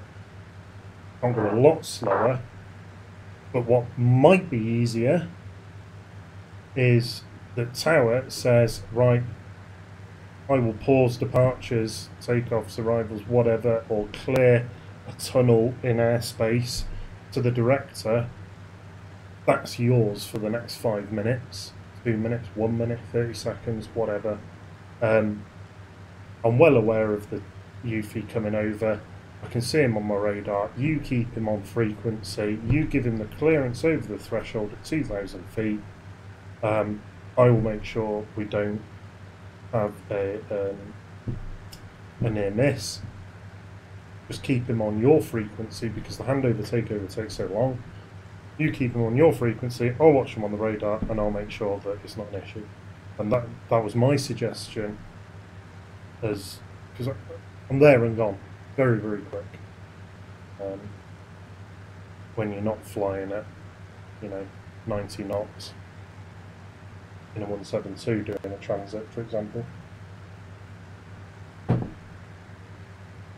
And I got a lot of thanks from the chaps. I can't remember who it was. I'll have to go back and watch the video, because they said, look, we learned a lot there, and they really enjoyed having me on frequency, because I felt like I was an irritation. I was getting in the way, I was flying fast, I was a pain in the ass.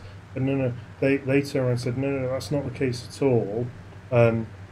You were doing everything correct, and we've got stuff we can improve on. So we learned from the experience, and therefore we're really appreciative of you being there, because it was enjoyable. And I said, yeah, I can learn stuff as well. I should have called you up not at 15 miles, I should have called you at 50 miles So you can then do your coordination, because it takes time for them to talk between themselves on TeamSpeak or whatever they're doing. Plenty of time, you know, and that was a learning point from me. Because I was VFR, so they didn't have knowledge of my route. So on Euroscope, which is the ATC software, you can normally click an aircraft and it shows you the route, like it would show you on SimBrief, FSX, whatever you're using. But they didn't have knowledge of that because I was VFR, so I hadn't filed a route. I don't need to. That would have made things a lot easier. But I wanted to stick true to the VFR thing of, no, I'm going to fly where I want, make the decision when I want, because that's the point of VFR. Not the point of VFR, but that is a function of VFR. Anyway, I'm chatting. You can see the cider has kicked in, can't you? And the yeasty goodness has done its business on this turbo cider.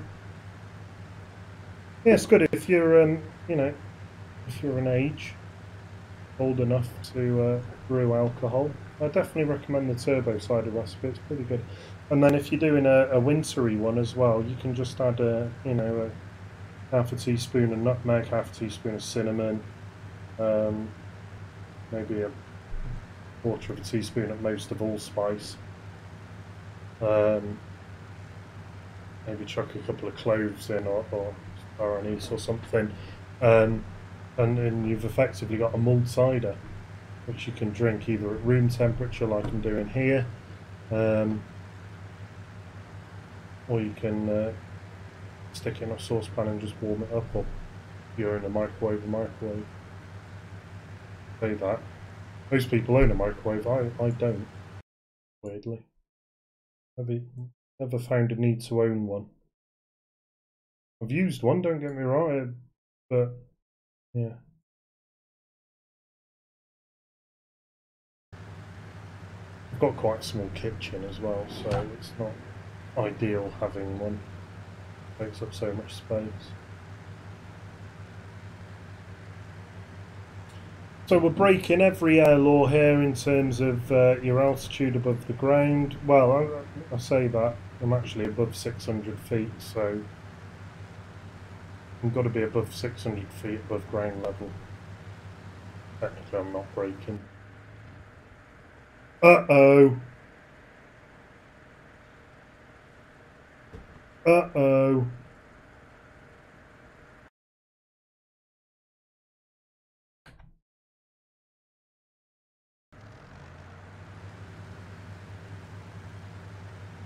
What? I should have paused the stream, shouldn't I? We absolutely did not just run out of fuel. I don't know what you suggested.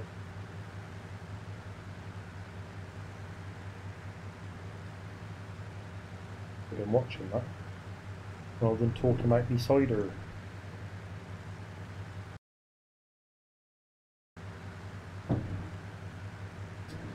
So I've just added another been conservative, 15% fuel in tank 2. No, nothing in tank 1. So I've been well, not semi-realistic clearly, because I heated and did elsewhere refueling. But I'm going to stick with the original point of, you know, we flew halfway from Manchester with full weight. So. And we're flying quite low. I should fly a bit higher up, really. That would save a bit of fuel.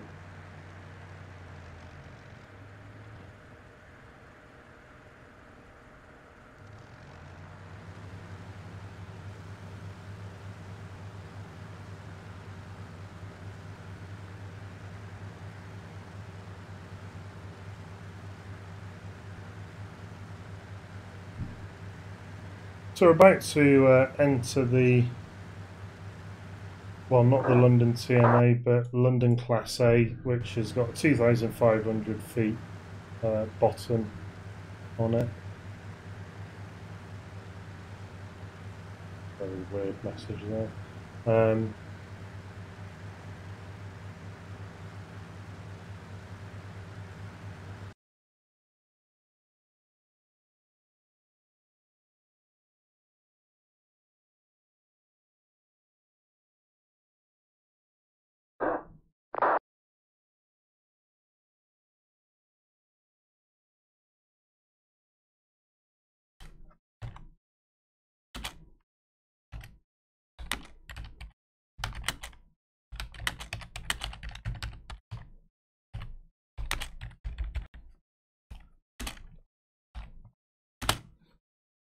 my QNH at the moment.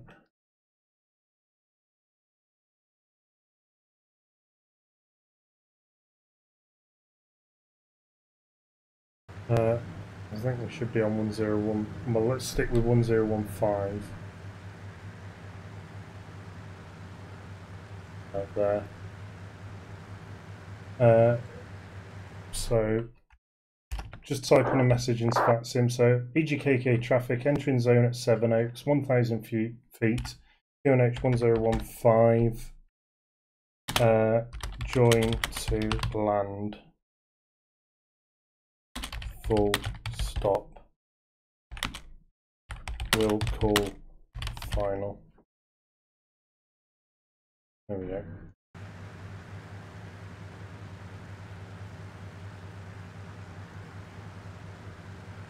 So here we are then, coming over the Thames, round about Tidbury, North Fleet over to the right. So if you're a Londoner from London, then you might recognise Keys here. Well, it's not really Keys, is it? Seaport, I suppose.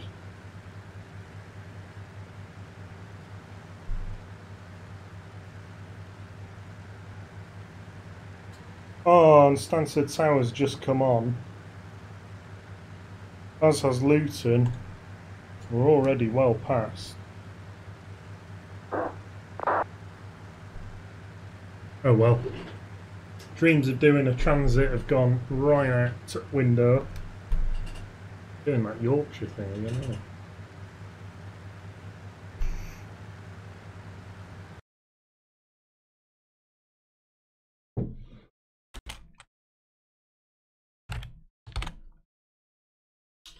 Just added will call final 26 left to the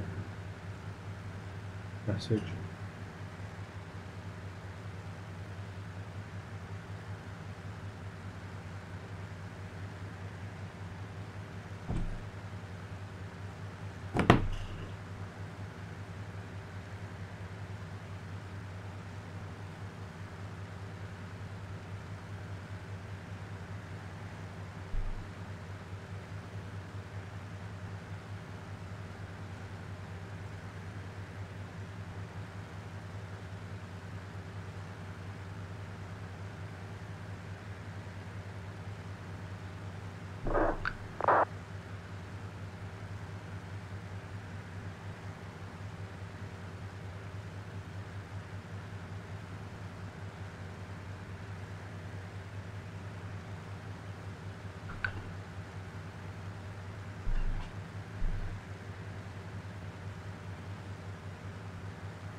Right, so I've just called, just so you can see it, EGKK traffic, so Gatwick traffic, 5 miles, nautical miles northeast of Sevenoaks, 1,000 feet, QNH 1015, going to land, full stop, we'll call final 26 left.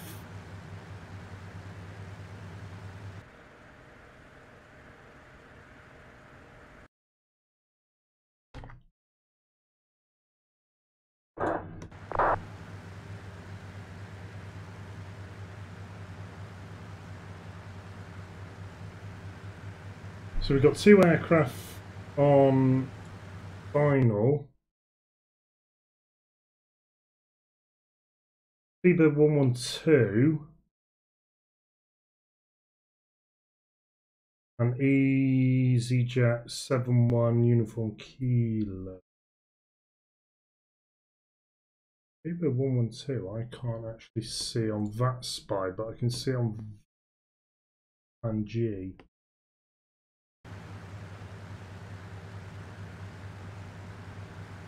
Can I DM you?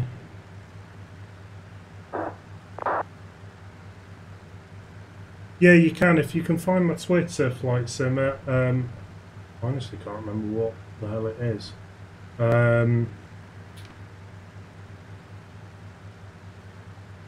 Yeah, if you can find my Twitter, then yeah. At the moment, I can't pull up Twitter. I don't use it very often. If you can find it, yeah, send it me on there, or send me a message on YouTube. I assume that's the thing.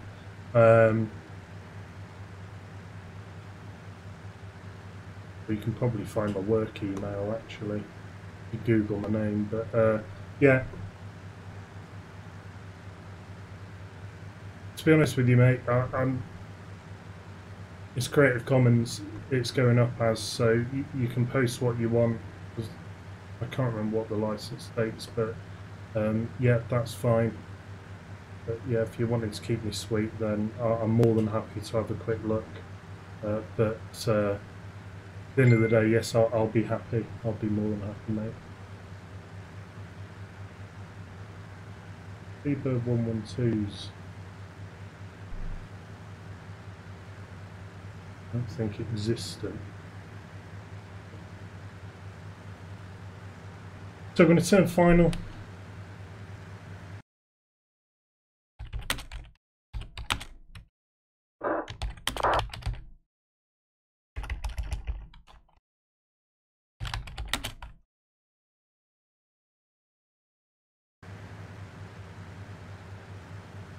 There's Gatwick just here.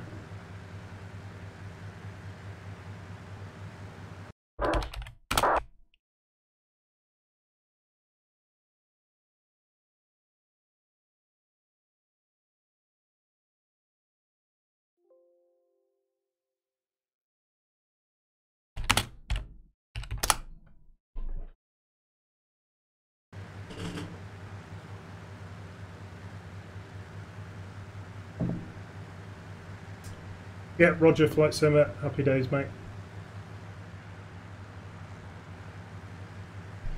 I'm very, very close.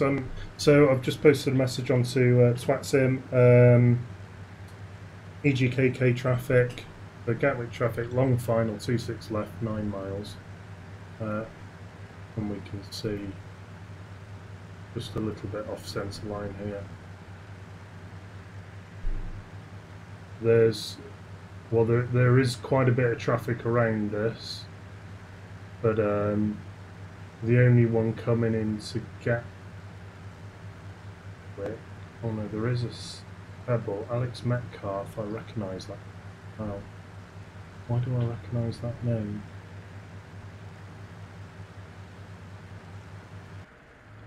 Oh, you suck.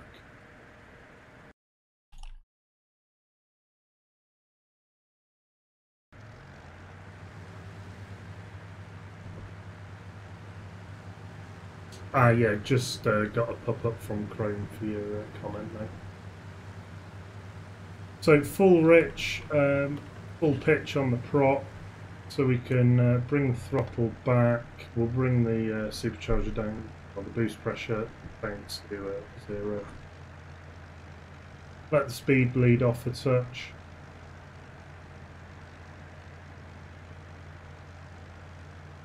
And is that Gatwick Director just come on? I think it is.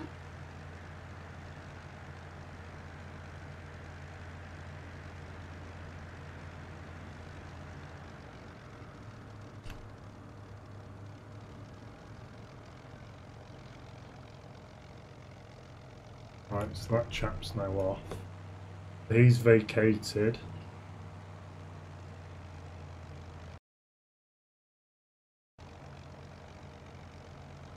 See what I mean? This thing just hits a brick wall when you hit the flat.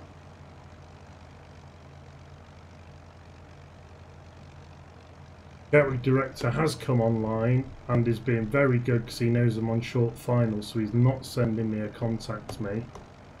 That is very good VATSIM controlling. It's the last thing you want when you're farting about on short final. Be worrying about your radio. You want to be looking out the window and making sure you're not slamming into someone or the floor.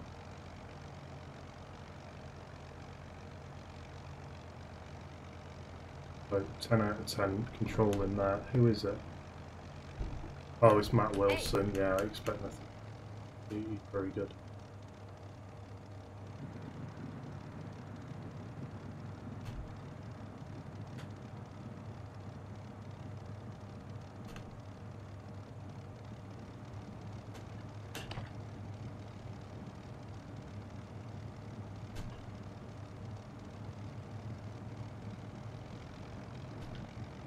We're going to vacate right then onto Echo. That's Delta, so that's where we left off earlier. So Echo's coming up here.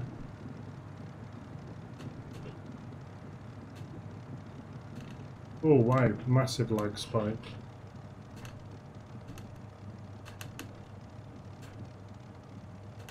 Yeah, I'm very aware that was a bit of grass. Swing it right onto 08 left. We've not had a contact me, so I am going to just crack on.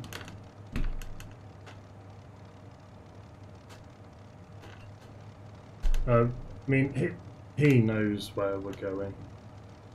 We've got call sign Spitfire, we're type Spitfire, he knows we're going maintenance area north. I fly quite a bit on VATSIM with this call sign. It's a call sign that attracts attention, don't get me wrong, but it didn't take very long before they realised, well, this guy knows the protocol. They're particularly good at it, but I know the calls you got to make when you got to make them, and if you don't, you've not got clearance, you orbit. So yeah, top class control in there, Matthew. Thank you very, very much for giving me the space. I could have easily called you up, but it would have been I say easily is the wrong word. It would have been a faff. It wouldn't have achieved anything. I'm very, very grateful to you for letting me crack on for what is essentially a very, very short taxi back to the North Maintenance area. Oh, there's some weird ass clipping going on there. And lights off, engine off. And here we are, back where we started, at the mighty Gatwick. I'm going to just quickly, while we're here, quick look at, make sure I've got this comment from yourself, Flight Simmer. Video link, yeah, got you. Hello everyone. Hello everyone, welcome to this hilarious VATSIM fail video. Today I'm going to be showing you this really funny event that happened on Greener Giant's live stream. This guy's absolutely awesome for letting me use this audio and video footage in this video. So do make sure you check out his channel. I'll leave a link in the description below. Without further ado, I hope you enjoy the video.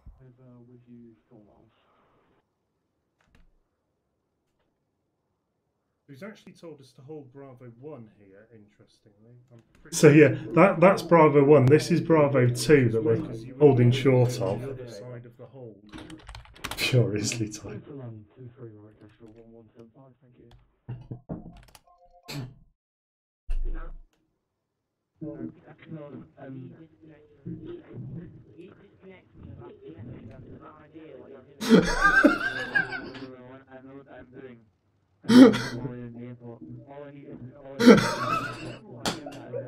Oh, this is amazing.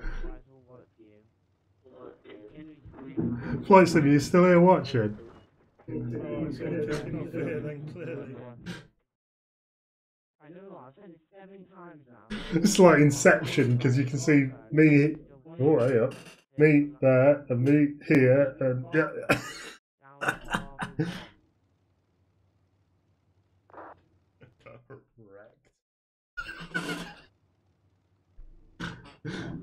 Oh my god.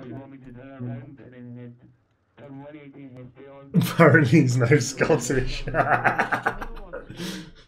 Oh, this is priceless. I wish I didn't have the cider in the background though, because it sort of devalues me a bit, but you only live once, don't you? Ooh.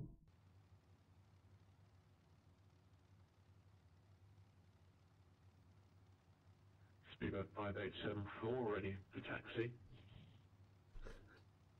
So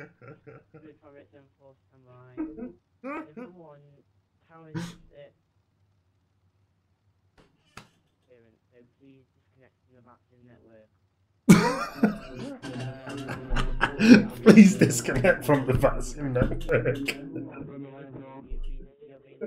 I've got to show you this, right? Okay, just so you've got all the information, you can make your own decision what's going on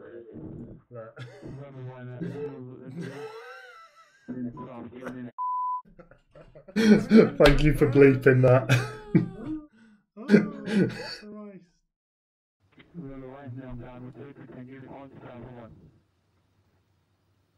Christ. Yeah, you're quite right. No, flight simmer, crack on, mate. I don't mind. When I put this up, I will submit it as a video. It'll be Commons, so you can. The weird thing is, he was down as a Cessna 172. I don't know why my model matching didn't pick that up.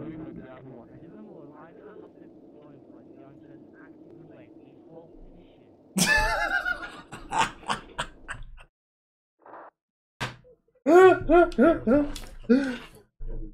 problem, flight simmer. Oh, thank you. Nick, yeah, possibly give me a moment. I just need to sort this out and get us parts, because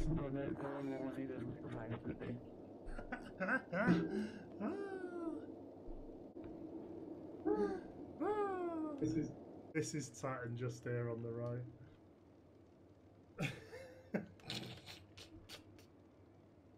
He stopped.